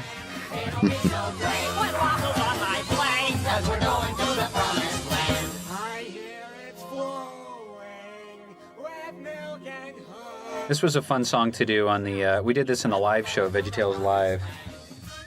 And, Yes. I remember a lot of the props. It was great. I mean, the set design was really fun for this, and they had a lot of these just really fun food props that would wheel across the stage, and the sheep would bring them across. And then If you've what ever fell? seen the live show. Something fell from the ceiling. Was that the manna? Didn't she catch the manna? Oh boy! Falls from the sky? Yeah, I can't remember. It could have been. You hope she catches it. Yep. I love that's Kristen Blagan singing the voice of Laura the Carrot. Laura the Carrot. That's right. I love that little voice. this was a fun song. At the end of it, you'll notice that it feels a little jumpy because we didn't have time to render this whole song. This was one of the last things rendering when we were doing Rack Shack and Benny, and we just didn't have the computer time. And so instead of, typically you'll have 30 frames a second in video, we now actually render at 24 frames a second and then do what's called a pull down. We rendered all this in 30 frames a second. But since we didn't have time to finish the rendering, we started rendering at 15 frames a second. So we would only render every other frame and then hold a frame. And so by the end of this, as we're pulling away and doing the final shot, it feels really jerky because of that. It was only only half of the frames are there. I like the little ear pulls on that. I know, it's nice. That's cute. Any interesting musical stories about this one? None at all. Actually, I remember this show vividly, though, because it was, as they were going through the tunnels and the chase scenes, it was one of our first real big scoring shows where we needed an intense score, a lot of movement, and when Phil was directing that and I was writing that, neither of us had had a lot of experience with that yet. We were kind of learning as we went. Plus, just like the animation was a little more rudimentary back then, the musical side of it was a little more rudimentary also, with having much less computing power. In this one, I had no live instrumentation to use, so everything is sequenced. And having a orchestration and a band directing and live playing background, you got to find that balance, because I was never happy. Okay, now we're starting to... Okay, here we go. Here, we'll go to the every other frame. Okay, you can tell really soon. Still going at full frame there. There we go. Oh, hey, wait a second. I wonder if that was re-rendered at some point. Maybe they pulled that back in and re-rendered it. Because I maybe remember I just seeing don't it. notice. Yeah, I remember seeing it too. Yeah. But real quickly before this one, just saying that it was hard for me to have to, not have a lot of budget and not a lot of time at times to not be able to. Hey, there's Mike. I mean, there's Phil and Lisa. Yep. Those are the caricatures of Phil and Lisa. So it's been fun over the years to be able to start adding more live instrumentation, and the computing power has gotten stronger, so we can do so much more. Yeah. But I've always tried to, be as musical as we can and let the song and the lyrics and the story speak. And that's why these have been so much fun to do. This was a great show. Yeah. Is this your first directing one? Well, this is the first show, the first story that I wrote all the way through. Yeah. And I did have, for Madame Blueberry, that's actually a concept that I had from the very beginning of VeggieTales. I'm So Blue. I remember, I think I wrote that song before the theme song, before the VeggieTales theme song, at least the main part of that. Well, that was the first show I had scored with you.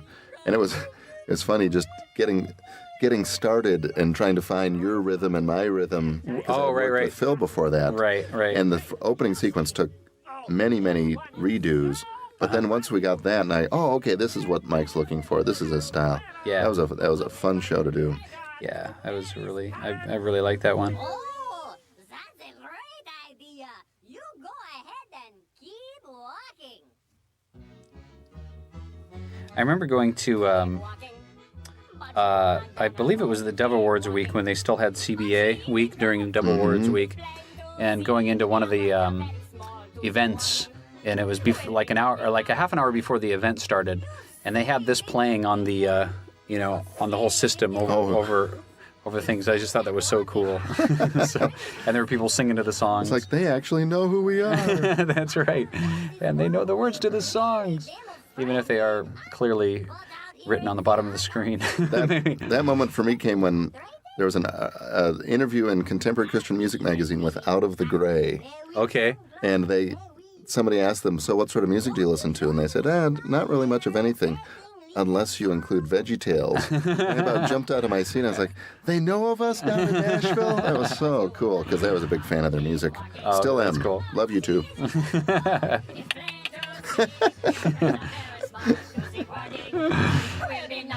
This was fun to create. Okay, what makes a bit of French? Well, of course, you add the accordion to it, and everything becomes French or German by adding accordion. And this is the singing on this is Phil and I multi-tracked. I don't know how many different parts we sang, but this is just the two of us singing. Probably 8 different parts each. Sounds like a whole group. Amazing.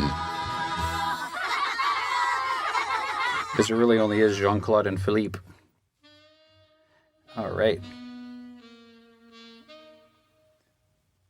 I like the little graphic treatment up on the arm for the jukebox. Not going to sing, are you? Couldn't you just play your harp and I'll throw things? This was another one we did in the live show. Yeah. Because I'm picturing Junior as a costumed character. Right. You had to fit him into that little asparagus armor costume. Yeah. Yeah, the live costumes were really cool because, you know, they didn't have arms and legs just like these characters, and so they moved around with these, you know, coverings over them, so they had to scoot around under the costumes, which actually hit the ground. Uh-huh. And they manipulated the eyes with one hand and the mouths with another hand. Wow. So it was and very cool. yeah, you had, well, we shouldn't give away all the secrets, but they had magnets to hold the pupils in place. Right, so they could point the pupils. Which on those first couple shows, if you pull too hard, the pupil would fall off and fall onto the stage. Children would start crying. Yes, go running from the theater. And Michael, what was Michael's name that did the design? Oh, Michael Curry. Michael Curry. Yeah. Fantastic guy who did the designs for the Lion King on stage. Right. So yeah, he did him and his whole shop just did a great job with the live costume characters. Yeah, because they even pulled off this little asparagus bullet looking thing. This was fun. Starting in this show, I was able to start incorporating some live instruments, in this case just the trumpet, but just adding a couple live trumpets to it really helped. And especially in the fight scene, going back and forth between little David with his little muted trumpet and then Goliath with the big drum beat was a lot of fun. Yeah.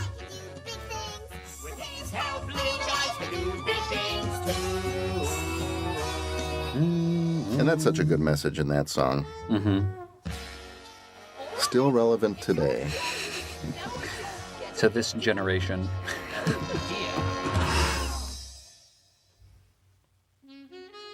What's next?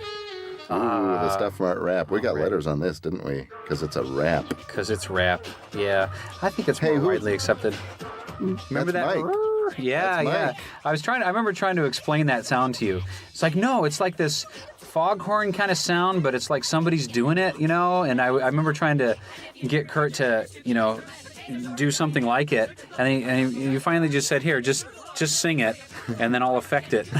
So, and I also remember having those little finger cymbals in your office. So there you can hear him way at the high end. There. Actually, that's a hi-hat right there, but there. Yeah. Yeah, you kept saying, boy, it still needs just something a little bit at the top end. And I just couldn't see finger cymbal in a rap song. And you picked them up and again, you were like, well, kind of something like this. And I said, well, let me record it quick. So got it in there. All right. Bungee! This whole bungee started with a 5-pound can of tuna. Huh? That was the initial idea and concept for the song, and then I rhymed around 5-pound can of tuna. So I like Jimmy trying to cheer up Larry here. Forlorn. Are there people besides me that get Jimmy and Jerry confused? I get them confused all the time. I have to think about it before I say their name. Well, Jerry, I do Jerry's voice, and Jerry rhymes with Larry. So that's how who you... but that doesn't help the appearance. Like I never get their physical appearance mixed up. Okay. When I'm referring to them, I'll get their names mixed up. Okay. So no, I mean Jimmy is shorter and orangier. Jimmy, okay. I like this little exchange. Ooh, Larry's piping mad. He's the one that's responsible for losing his silly songs.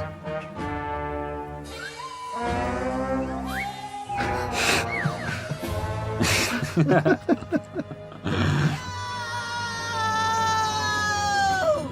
now it's time for silly songs. There's Larry deflating. I should actually write this song. Because people have said, well, what is that one? Yeah.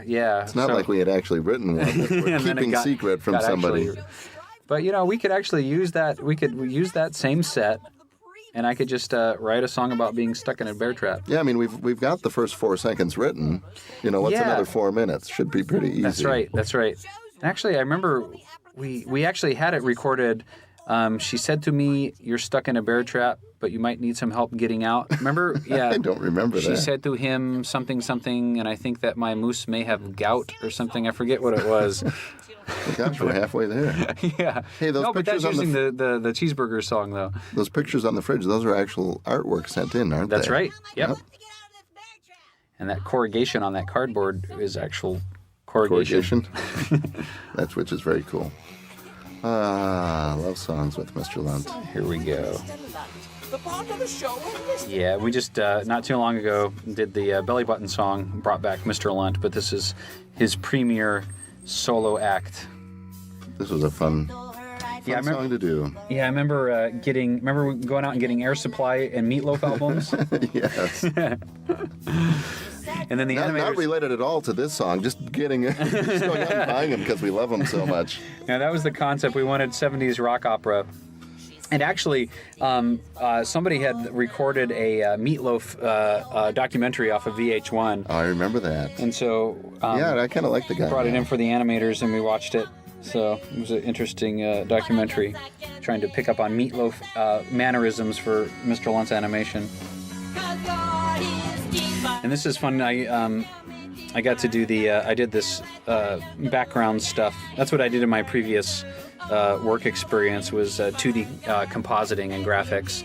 So I got to pull out the After Effects and do this big heart thing. Looks like a Valentine's card right there. It does.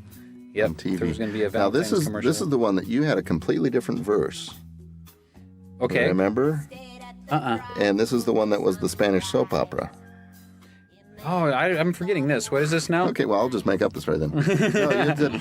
This was the one that you had a verse written, and your wife, Lisa, said, "Wait a minute, no, that's the theme song to a Spanish soap opera that you always had on at home on TV Oh, in the background." yeah. That's Spanish. right. There was this one telenovela. So for once, right. you didn't copy Beverly Hillbillies. That's right. Yeah, You I got copied stuck in my something head else. from a novella. So I went back and completely rewrote the verses, and then used your chorus. Right. Yeah. And then at the end, as it builds up, I mean, this is typical how a silly song gets written. You would just sing to me into a little tape recorder just this line that you just kept screaming higher and higher. And there was some semblance of a melody kind of in there. Right. But what was more important is that I got the sense of, okay, here's the emotion, here's the peak, here's the drive that you wanted to get. Right. And then to be able to take that and... make real music out of it. Yeah. Like right in here. Yeah. It's like I knew I didn't want it to be too melodic and kind of driving. And him to just sort of go crazy at the end. And let's see, this is singing background. That was Ginger Tam and Rayanne Powell, who's now Rayanne Fitch. Okay, yep. And myself. Yep. And we brought in a live drummer for this too, right? And a guy that actually mixed it, like a real audio engineer. Yeah. We were real rock stars for this one. Yeah, the drummer, Brad, that I played in a wedding band with. Oh, plays cool. drums on here. It was a cool wedding band, though. I mean, I know a lot of people As think, wedding bands wedding go. bands. Yeah. Yep. No, we were Johnny Best. Oh, we played so long with those wrinkles in his face to get those to look right. Because if you go too far with it, it looks really gross. Ooh. Yeah. So there was a fine line we had to play with those little Mr. Magoo wrinkles. Because this is the first time, I think, and maybe the only time Mr. Lunt has appeared without a hat. So we had to give him some expression, because normally what we'll do is we'll use the brim of the hat on an eyeless character for expression. So to kind of to mirror, brow line. But we had to give him those to give him some expression. I like the restroom signs back there, the male and female cucumber. Yeah. Yep. A little cucumber in a dress. I would too if somebody took my songs away. Poor Larry. Well, surely you can understand my position. I was simply acting in the public's best interest. We do have standards. Here we go for the big reveal on the petition. Oh, and actually the petition that we're going to show here is the actual petition. So you scanned that in? We scanned it in. So somebody might see their own signature there. They could. Okay, so here it comes.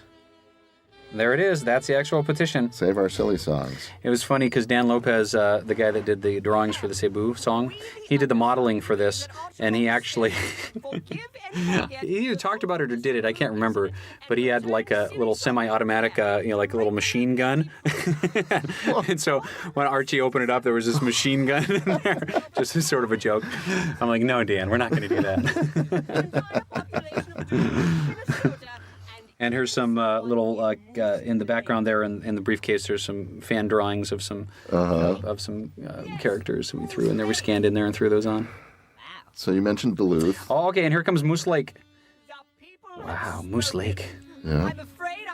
So and then of course Moose Lake showed up in Jonah, and Moose Lake is going to play a prominent role in Minnesota Cuke. So that's Minnesota Cuke's base of operation. So it's in Moose Lake. Well, and both you and Phil have strong ties to Minnesota, so it's... Yeah, we met up in the Minneapolis area. And I performed at Valley Fair one summer. Did you? Oh, so that's a pretty strong tie. That's a good one. But not limited to Moose Lake. This is not the end. Get a little patriotic music in there That's with right. kazoos. Little Macbeth's speech here.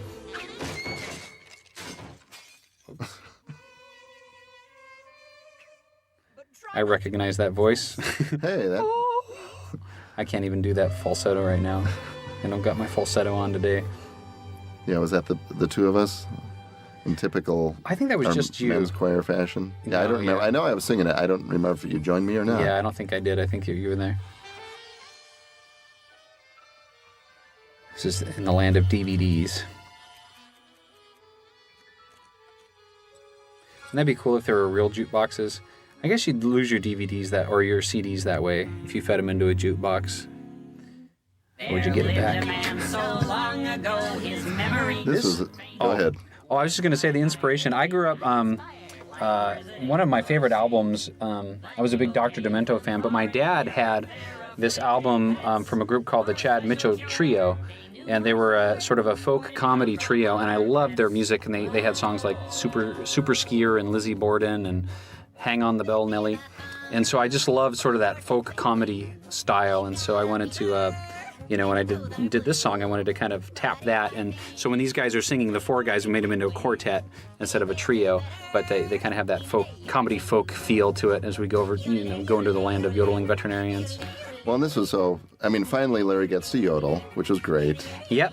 And it was great to write a true German Austrian polka because, I led a German band in high school and I actually had lederhosen like Larry's there that I wore. Did you really? You got pictures? Well, Steve Holfish, we've got some Easter eggs here. We've got some Easter eggs. I don't think I have any pictures.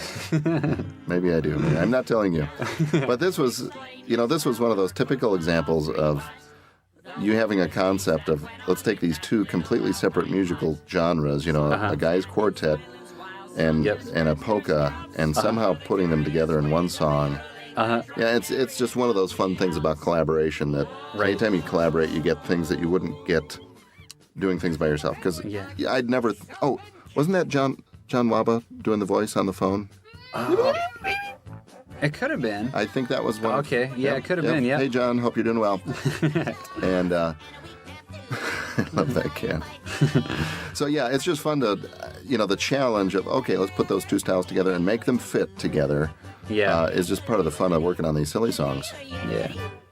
That looks like my son's sippy cup on the stand back there. That is also the wood cabin texture from the Christmas silly song. Oh, yeah. Oh, Santa. You recognize it. We just use that texture in there. Now, Robert Ellis did the bear at the end of this, right? I think so. Yeah, he did. But then I think there was some issue we had to re-record it, so I think I had to redo the growl. Really? Yeah. I thought it was. I thought it was a combination of more than one. Maybe I thought it was Robert. I mixed it. Mixed it with an actual bear growl. Yeah, with an actual bear growl, and then maybe one that I did too. Even back then, I can't remember. But yeah, we had to get some sort of a weird, kind of not exactly human sounding, but not exactly weird, real bear sounding. Actually, back when we were working on this, Joseph Pulich had printed off some of the artwork, the original concept art of Larry and Mr. Lunt Poggrape in his nurse's outfit. And so I've got those in our son's room framed. Those are, because I just love the German theme there. So yeah, those are still on our wall. Cool. And this song was done, this didn't show up on any other video as well. This was written specifically for this show. So this was the new song for this show. For this show, yeah. We didn't want to just put out a simple, just a compilation. We wanted to make sure people were getting, something that they had never seen before. Yeah, want to get your money's worth with VeggieTales. That's right. This was tricky because you had a melody that we built, and but then to arrange it into 4-part harmony, which involved you and Phil singing 2 parts. Right, he was Scallion number 1 and Frankencelery and Mike Sage, and then I'm the other. So trying to teach all of you the parts and really getting it. Right. And there was a big discussion of how good does that sound? How good do we make it sound? Yeah, and I think it worked to actually get it as good as possible. Just because it is a tight, just a tight arrangement with their little cartoon voices. So I think it turned out really well. And Joe McFadden did all the animation on those 4 guys all by himself, which was a big feat. Wow, we're to the end already? Man, that time goes just flies fast. again. And see, there's the, and what we did here was we staged, for the credits, we staged the actual painting now of Nighthawks. With the characters. So if you look at the actual painting of Nighthawks, they're arranged in much the same way. Now, is there the ice cream cone on the original Nighthawks? No, there's not. Okay. And there's not a video jukebox back there either. Okay. So, but many other things are similar. So, and there you have it. Well, cool. Well, maybe we should sign off now. Well, hope you enjoyed it. Till next time. Thanks, everybody. Bye-bye. Bye-bye.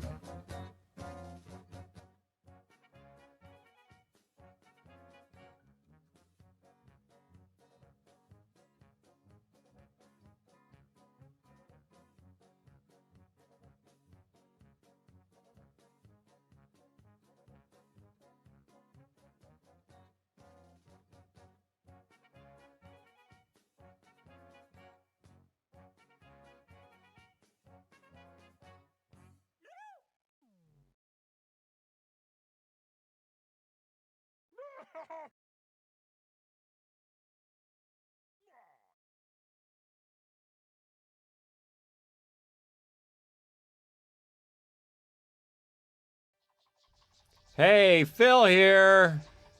And the pecking, get it? Wait look a at that. minute. Wait. See that? That was Vischer Street and Naraki Avenue. And Naraki Avenue. It's pretty cool. That named after us, right? Yeah. Is that named after us or a different so. Vischer and Naraki? Maybe that was the famous Boy, look at those cavalry buildings. leader. Look at the lighting. Whoa, now, before you watch this, you have to watch Larry Boy and the Fib from Outer Space so you can compare. Yep. Because we'd gone from, maybe 25 people in the studio working on Fib from Outer Space to now we were probably at 35 to 40, I think, right? Yep. We had talked about layout before in the Fib from Outer Space. We learned how to do layout now, so now nothing appears in a shot accidentally. You know ahead of time what's going to be in the shot, so you put the right amount of detail in it. So the buildings, the lighting, everything. And we had a real lighting department now, too. Yep. And I was noticing the texture on the ground there, too, was nice. Look, chicken tracks going behind him. From the pecking. From the pecking. The film that's playing. Now, this was actually a scene here that I conceived for the first Larry Boy episode, but it made it too long, so I cut it. And then it went on this one. But this shot of Larry coming in and saying, "I'm Larry Boy." I'm Larry Boy. Kind of the inspiration for the whole Tim Burton Batman spoof. Steps into light here. Genre. I believe you have something that belongs to those boys. Well, I... Now this, I think we had a 20-voice men's choir on Fib from Outer Space, and here, this is a 80-voice men's choir. The Singing Norsemen. Wow. Holy mackerel. Full string section. This was by far the biggest score we'd ever done. Yep. Well, the premiere for this actually we did at the Hard Rock Cafe in Orlando, and I just remember. Was fun. Yeah, that at was really Universal fun. City. Yep. That was Universal really Studios cool. City Walk. That was fun. Easy, fella. Don't get crazy. Hey! Wow! So everything, every sky I think was painted by Joe Sapulich. Those look like Sapulich's. Yeah. You can tell an authentic In Sapulich. some cases, you were painting the sky just for one shot, which we had never done before. And we had to come up with that billboard so that it would make glory rays behind Larry Boy. Makes sense, yeah. Yeah. That's a cool look for Jimmy. It is. And look at the Donut and logo. coffee. The logo for the police department. Yep. I don't know why we never put that on a T-shirt. Yeah, that was pretty cool. Yeah, that's a good Still idea. do that. Yeah. Give me a T-shirt with that on it, somebody. Hello? Does anybody work here? I'll buy one. This shot, this is another Dan Lopez special. This is a beautiful He shot. spent a couple days just texturing that water tower. But I love the transition there, how it comes around into the mission control room. See, I had kind of originally conceived this to be the last half-hour VeggieTales video, that we would never make another one. Because we had now written Jonah, and we were ready to start making Jonah. So, in my perfect plan in my brain, we would all then make films, feature films from now on. Right. Yeah. Well, this is very feature-esque. I mean, It it's got was on purpose. It was on purpose. And then after this was Esther, which we kind of attempted to take up too. Take up another notch.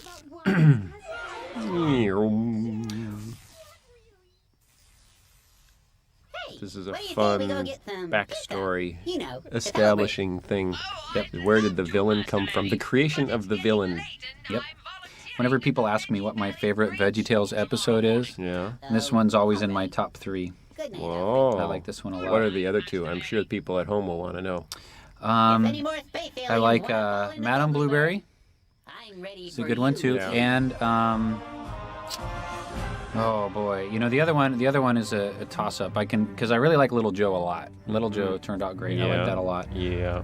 And I also liked show number 3. I think it was. I think that's what it was. Are You My Neighbor? Yeah. Okay. See, that was ironic because Larry Boy says, if any more space aliens fall into Bumbleberg, I'm ready for you. And he looks up in the sky, waiting for the bad guy to come. And the bad guy is underground. Yeah. Bad girl. Sorry. Yep. Thinking it's another fib or something. So you always want your hero looking in the wrong direction. Because that's funny. Now you notice there was no theme song or countertop. Some people asked why, and it was because the first one, Fib from Outer Space, because it was so much more intense and dramatic than a typical VeggieTales episode, some people said, that's too scary for my kids. And so we wanted to differentiate this so they would know, okay, if you didn't like the first one, if you thought it was too scary for your kids, you're not going to like this one either. You know, and we wanted to make it look less like another VeggieTales episode. I actually thought about taking VeggieTales off the box. Really? And just having it be Larry Boy. Oh, wow. But that was going too far. Yeah, that was going. Yeah, that wouldn't have been good. Too far. So we did this, but we still wanted the verse at the end, so we had to figure out a way to do that. Yep. Dish, then sent the chef out to get another There's a lot of black right here. There is, but I thought it'd be interesting to hear someone talking about a chafing dish over black, so you have no context. And it was. Yeah, see? There he is. Made you laugh. Wasn't that a great story, kids? You know, I was watching a something on TV. I think it was like SpongeBob or something, and they had a robot episode where one of the SpongeBob thinks Squidward is a robot, and he starts spreading a rumor about it. Wow! Couldn't believe it. Really? So I was honored that they would. That can't be a coincidence. Yep. Can it? Alfred here represents the worst possible guest speaker at a first or second grade class. Because none of his stories are relevant to them. Now you'll notice we have much more detail on the buildings than the Fib from Outer Space. And when we go in tight, you'll see detail and dirt along the edges. Yep. So everything looks... And more true to life depth of field. Oh yeah, and the characters they've been recolored. All sorts of stuff has happened here. Do you think Mr. Alfred I mean, as big a leap as the first Larry Boy was, you know, from Where's God When I'm Scared, yeah. This was as big a leap again from the first Larry Boy. Yeah. Robot. And I think this is where we pretty much landed in terms of bar for half-hour veggies after this. We couldn't afford to go any higher. That's right. Yeah, we went higher with Jonah, but that was a different thing. Keep what to yourselves? Now this is Gail Freeman, who's done a bunch of voices for us over the years. And we did have some criticism as to why our gossipy character had to be a woman. Oh, did we? Yes, we did. Was that stereotyping, again? It's like, dad faints and we get complaints because, a father shouldn't faint. Yep. So then we have a gossipy female character and we get complaints because that's stereotypical. You can't make everybody happy. But just so you know, what we're not saying here that women are gossipy. We're actually, we were parodying Joan Rivers. Right. Here. The whole thing was a Joan Rivers spoof. Yep. And her persona of, can we talk? Can we talk? Right. So it wasn't about being, a woman in general. It was about a woman in particular. There you go. Are you following me? Yeah, I'm right there with you. Okay. Yep. Because you're not looking at me. You're watching the show. So I don't know if you're paying any attention to what I'm saying at all. I'm, I kind of figured where you were going, and then I got into the and show. You kind of tuned out. Yeah, well, that's okay. Just see, look, there's pebbles. See along the crack line. Yep. You have to know that you're going to be pointing the camera at that spot to do that. This is an exact reuse of the Fib from Outer Space That's the shot shot from the first show. We just took it out and threw it right back in. That at a savings of millions of dollars. Now, this is pretty funny. A ball playing with a ball. Wink. Look at that some bush. nice bushes. That wasn't easy. Boy, I put that in the script and they were worried. I wonder how much geometry is in that bush cluster. It seems pretty more heavy. than in the first 5 shows put together, I think. Man. I think I did. I don't think that bush was exceeded in geometric complexity until we got to the pirate ship in Jonah. See, but every time she pops up, she cleverly manipulates them into making the rumor actually weirder than before. As we were trying to lighten some of our models for shows after Jonah, I think I heard something like there was in the pocket of one of the characters in one of their costumes was the full pirate ship. The whole geometry for the pirate ship shrunken down and stuck in a character's pocket. Get out of here. By accident, or I don't know. It could have been sabotage. Could have been sabotage. I'm going to staple pirate ships all over their characters. They'll never be able to open this file. It's the perfect crime. Those are pretty clouds. Those are lovely clouds. Yep. Cultural arts. I couldn't agree more, Alfred. That's a pretty flower. Yes. Sweet Petunia. It was a little hot. We have tune down the color. I remember that. We named a character in an upcoming episode Sweet Sweet Petunia. After that, Petunia? After that one. Hey, you're a weed. It's a weed. That's right. But did you hear Now, the idea for this, the whole show, well, actually, I had 4 writers that I was starting to work with for ideas. And this one came, and they sent in lots of very interesting ideas. I'm sure. Some rather bizarre. Mm-hmm. This one came from Doug Peterson, which was by far, I thought, the strongest in teaching and in potential for fun. Well, when I first saw the idea, I had, my skepticism about just because it felt a lot like the Fib from Outer Space, just in the story of the structure and everything. Right. It felt like the same story, but I think the way it played out, it's great. I mean, I love it. Yeah, it's a very similar teaching device, Yeah. which if you did that in every VeggieTales episode would definitely get old. That's right. But it really worked in this show. You can't see it in the daytime. See, they never covered that in Batman. How do they call him during the day? Yeah. You can't see the signal. Am I the only person who's ever noticed that? That's a nice looking Madame Blueberry right there. They did a great and look, job. we have a wonderfully strong, intelligent female mayor, and yet still they're griping because the villain is a lady. Oh man, I can't win for nothing. Have another sip of mocha. We're drinking coffee here to keep our energy up because they have us locked in the booth recording 3 directors' commentaries in an hour and a half. Holy mackerel. Look at that phone. That's a nice looking phone, isn't Yeah, it? do you know why it's cordless? Because cords are nothing but trouble. Cords are nothing but trouble. When we try to put ropes in our show, you might as well just take them out. We have a silly song in an upcoming episode, Sport Utility Vehicles, where they're at the pumps, with pumping, with their gas pumps in They their have car. cordless pumps? Cordless pumps. I just thought it's not worth it. Just make it a prop device. I don't want to mess with lines. And you don't notice. I mean, it looks good. It's fine. Terribly cold.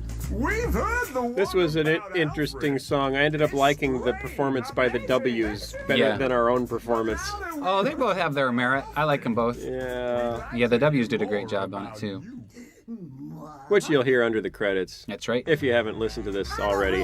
I'm sure you have. And they played live at the premiere of the show in Orlando, and that was very, very cool. That was fun. And then Nicole Mullen came out and did the theme song, the Larry Boy theme song live, too.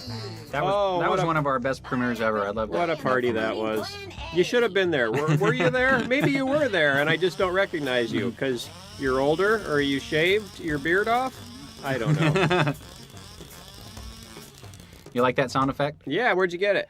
Did you do that with your mouth? No, I didn't do that one with my mouth. Let's hear it. No, I didn't. I took like a chainsaw and sped it up, and then I did like a little flap of like some paper or something to get the little thing. Yep. Wow, very impressive. But I think John Waba did most of these. I think maybe I did that one. I remember doing that. I remember working on that sound effect. Did we miss Dad Carrot showing up the first time? Yeah, we did. We missed Dad Carrot's first line. Oh, yeah, You're on the library board. Robots that turn into teenagers. That was John Waba, our editor, who's Egyptian, and we had open auditions in-house to see who wanted to be that role. And he made us laugh so hard that we had to cast him for the role, even if he was completely unintelligible. But that's what you can turn on the little subtitles, and you can see the what captions. he actually said. Yep. For the first time now that this is out on DVD, you can see what he said. Boom. See, he couldn't cut it. It would have been. We couldn't actually show the attempted cutting because that would have been a little. Yeah. I don't know. It's very Hitchcockian, Just have it all happen off screen. Yeah. Larry Boy, I can't put stop your this thing. supersection ear down by the weed. I'd like to have some of that on a t-shirt, too. I've installed sensors in your plungers that will tell us about Genetic weed, what? Analyzer? Yeah. Alfred's See, genetic weed everything has to analyzer. have a logo. Yeah. Everything. Hello. Testing 1, 2, 3. Alfred, is it working? Yes, perfect. All right, There's Junior down there on the screen there from Fifth from Outer Space. From Fifth from Outer Space. That's right. Yeah. I'd love to, Alfred, but it got me by the ear. What? That's clever writing. Strong It's got me by the ear. That's very nice. Thanks.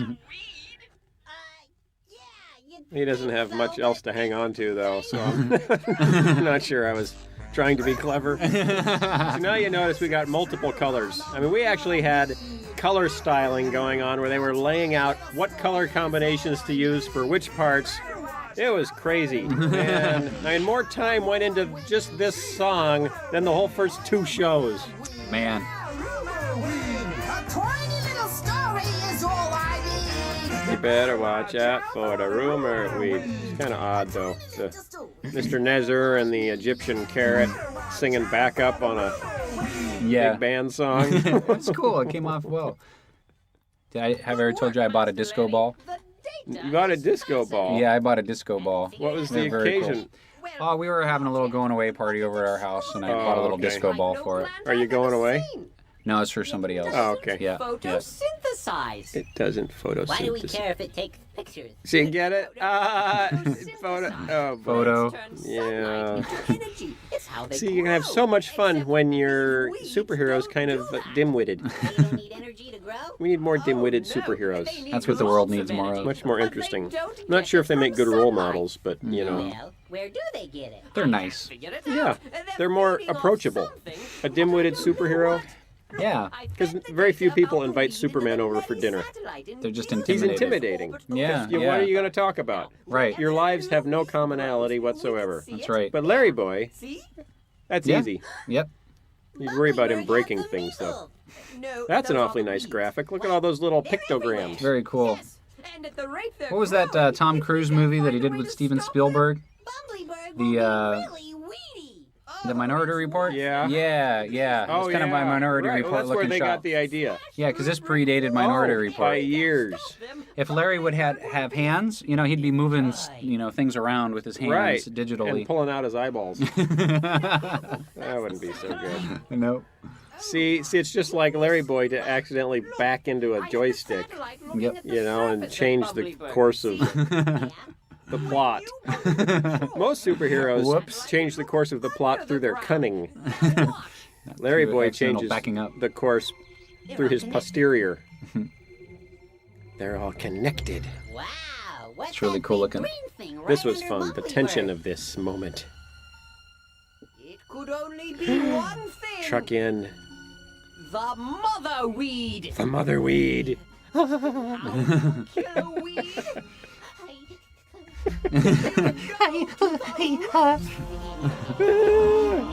Oh, here we go. Oh, and I love how John did those little Larry Boy wipes Oh, throughout yeah, the the whole Larry series. Boy wipes. Those are very, very cool. Vacations to the Laddie-mobile. The Larry Boy wipes. And the cave was designed by Aaron Hartline. I remember his drawings. Mm-hmm. It's actually, if you look at the schematic from overhead, it's the shape of Larry Boy's head. Giving you instructions. The layout of the cave. Wow. Kind of like the Bible college we went to was in the shape of a cross. Right. Yeah. Very similar. I think it was also designed by Aaron Hartline. He was an old Jesuit Yeah. years back.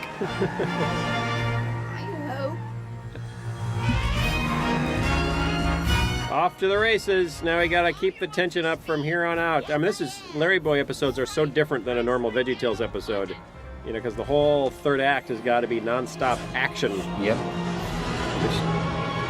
On a typical VeggieTales episode, you can get away with about, 30 seconds of action. And it carries it. And it carries it, yeah. Under the ground. But not Larry Boy. Not Larry Boy. No. It's a super. And I remember when we started out, Dan Lopez decided he wanted to completely rebuild the Larry Mobile. Oh, yeah. Remember that? Yeah, I remember that. Oh, man. I think he worked for a month on this. Oh, man. That sucker. My wing. I mean, the leather upholstery on the inside, every Yep. button, the speakers right behind his head. Yep. Holy mackerel. He could got a job with General Motors after this, I think.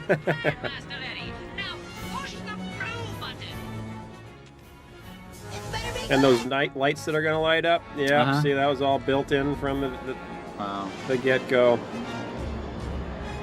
Here comes the boring machine.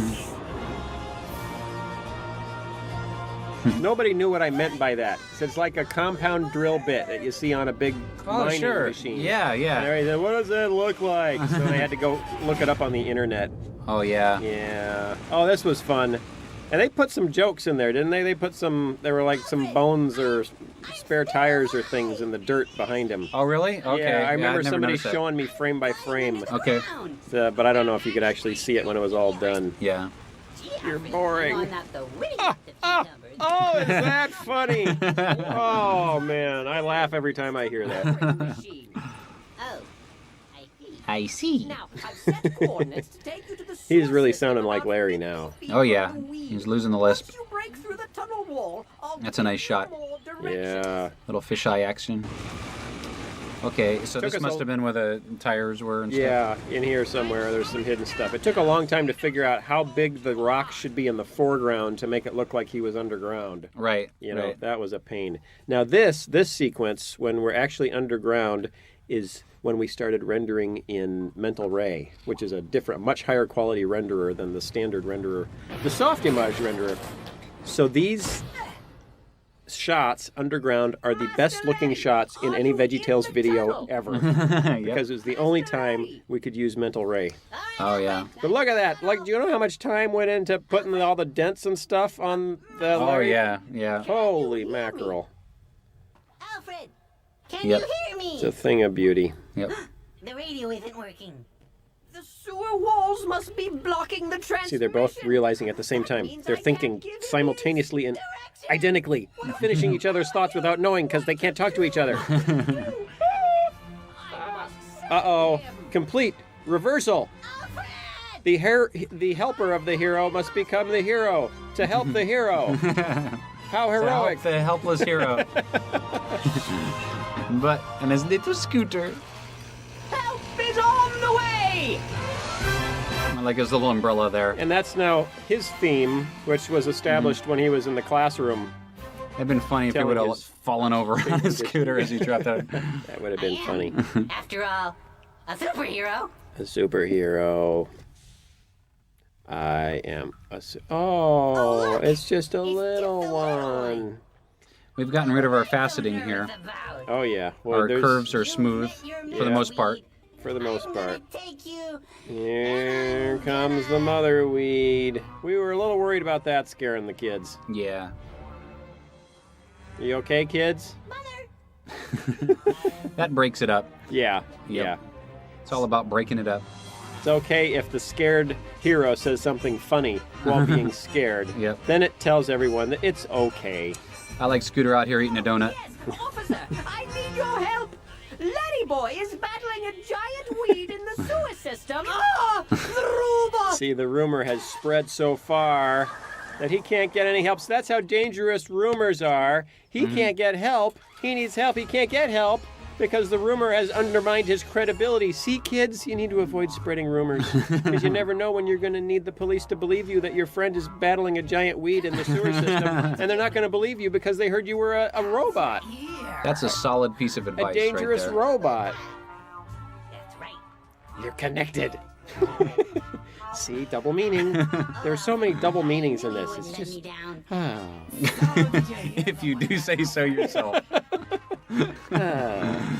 I've forgotten about all this. Yeah, it's This a is a nice good show. Yeah, see, especially after watching "Where's God When He Wants Me to Forgive Them and I'm Scared." I don't know what that was. Where's God when we don't have the time or money to make another show? I think that was the name of that show. Wrong button. At one point, I was then going to have him drop down on his knees and try to blow the powder on her. But then I thought that might look too much like he was trying to snort the powder. Oh no, And, that'd be bad. That'd be bad. You can't go there. And Oh, then- here's our crowd scene. Assemble the crowd. And this is the first rule of VeggieDom. That looks like John Waba right there. Yeah, our editor. if you want to fill up some space in a veggie crowd, call in the pumpkin And the mushrooms, and the mushroom kids. with an eerie lack of chroma. They're completely gray. The mushrooms. Mushrooms, really? Yeah. Like the M&Ms that lost their colors? Yeah, see, they're just no. I mean, they should be like a little blue or something. You know? Yeah. Look, got something spinning on the sign again. Is that the cow? No, it's not the cow. It's something flying around the giant chicken. Oh, that's a nice logo for the city of Bunkleyburg. Man, I want that on a T-shirt too.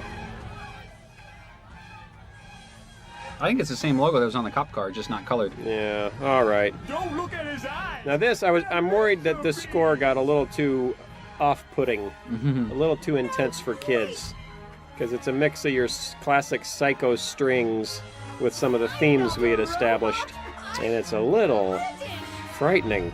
That's a Look at that transition. Did you see that? Oh, that's real nice. Tilt up into the sky, into dirt, and come up in the sewer. That was not easy. That was not easy. Let me tell you. Man. Oh, look, he got beat up, so he has bandages on his head. Because that's what happens in the cartoons. If you get hit, there's a bandage on you automatically, just from getting hit. Just from getting hit. And even his latex, he has a black eye on his latex. See, that's actually the first time in the movie that Larry Boy has heard there's a rumor about Alfred. Mm-hmm. So all that First time he'd listen to it, yeah. That's some nice stonework right there. Here, see, what he said Oh, was, yeah, there are I heard there are teenagers teenagers inside him inside him that know karate. Yep. See, it was a Power Rangers reference. Nobody got that because they couldn't understand him, man. But we know. We know, and It's we thought funny it to was us. funny just because it was Egyptian sounding. And it was our friend John. That's right. There's the mushroom family that's come from a black and white film. Need to call up Ted Turner and have them colorized.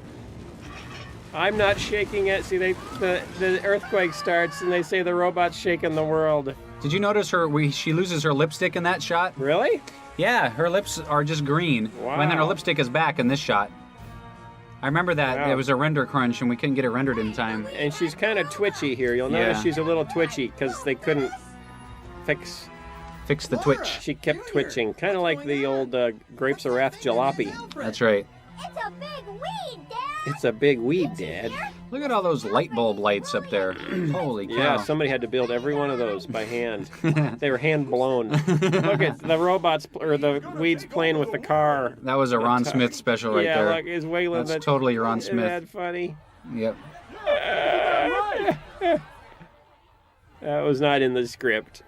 Sometimes the animators make up their own stuff. I can't get enough of that stonework on the ground there. I want get the name of that mason, have him out to my house. Yeah, that's nice stuff.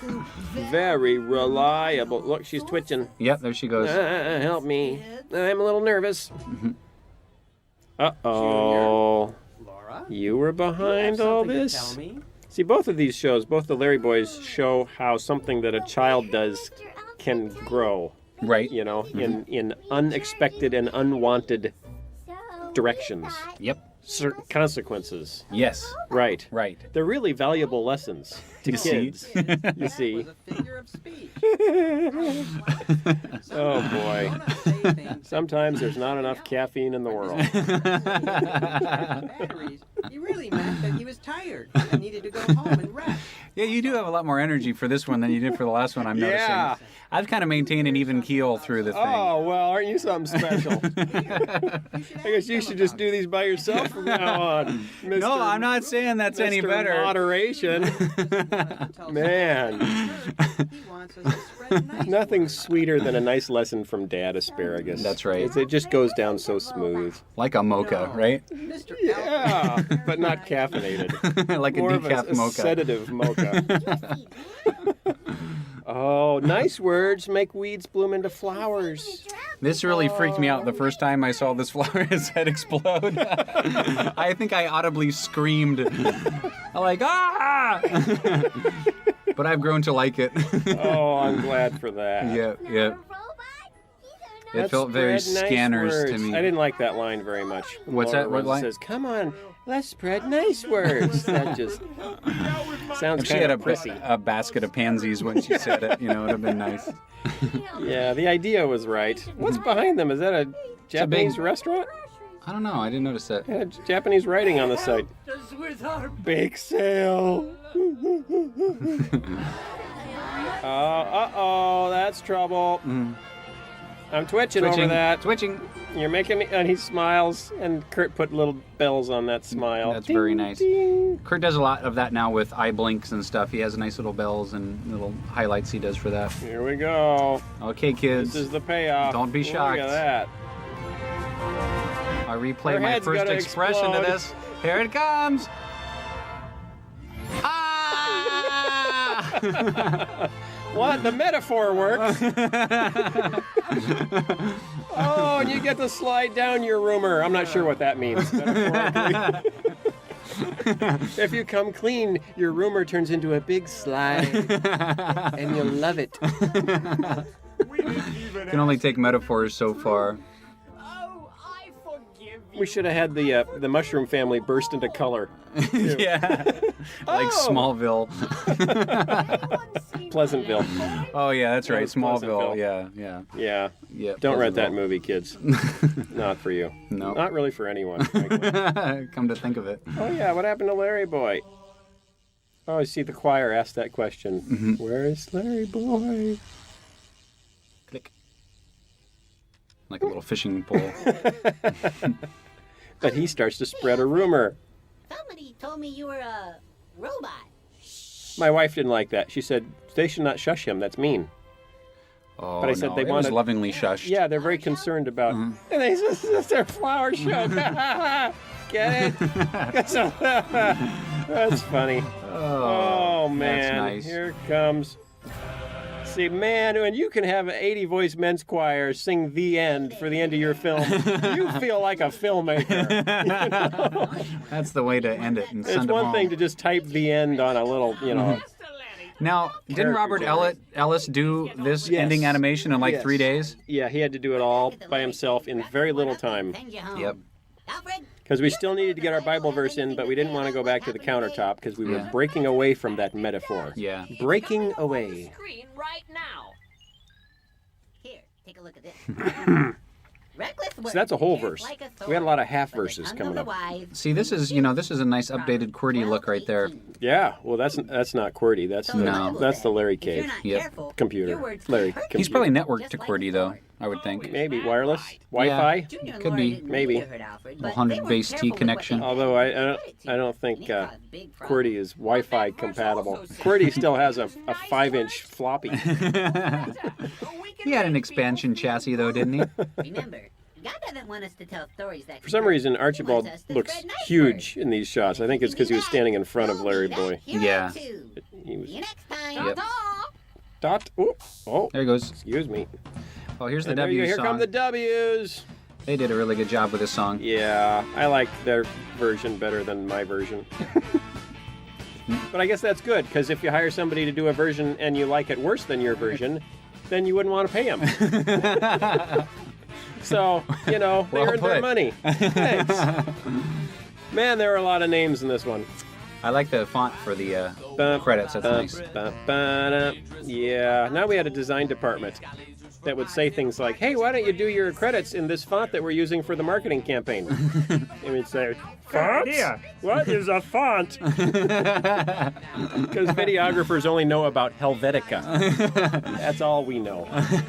And sometimes we underline it and sometimes we italicize it. But Or make it we all know. caps and upper lower. Yeah, and then you hire designers, and they, Yep. come walking with these giant books of fonts. And Although Palatino, that was our Get out of their way. favorite one. Dan O'Brien was in charge of all that lighting Yep. and special effects, and he just did an amazing job. Yep. We've got 3 people doing matte paintings. Holy mackerel. A director of technical development. We'd never had one of those before. Software development. Digital asset management. Man, Sound effects, John Wabla. this one was out of control. Bop, bop, bop, bop, bop, bop, bop. A lot of Oh, actors in this one yeah, a too. lot of our kids came in. Oh, Shelby was one of the school kids. That's my daughter. Yep. This was probably the best score for a half-hour VeggieTales video, except for Jonah. Mm-hmm. Kurt went kooky on this one. Yep. That's why this is the only one that really made us want to put out a soundtrack album, Yeah. which we did. Yep. Yeah, we had. Did you buy it? You should buy it. It's good stuff. It is very good. And Mike wrote poems for it, which are the best part. Oh yeah, remember the goal. that? Oh yeah, I remember writing those Yeah. poems. That was fun. Yeah, go check it out. That was nice. You can probably buy it on eBay by now. He's Rumor Weed. Nine Little Sorry. It's 1999. Yep. Doesn't seem Where like were that. you in 1999? What did we do for the A-pop? Suction cup. Yep. Yep. Ha, got it. All right. Good night, everybody. Good night, everybody. Drive safe.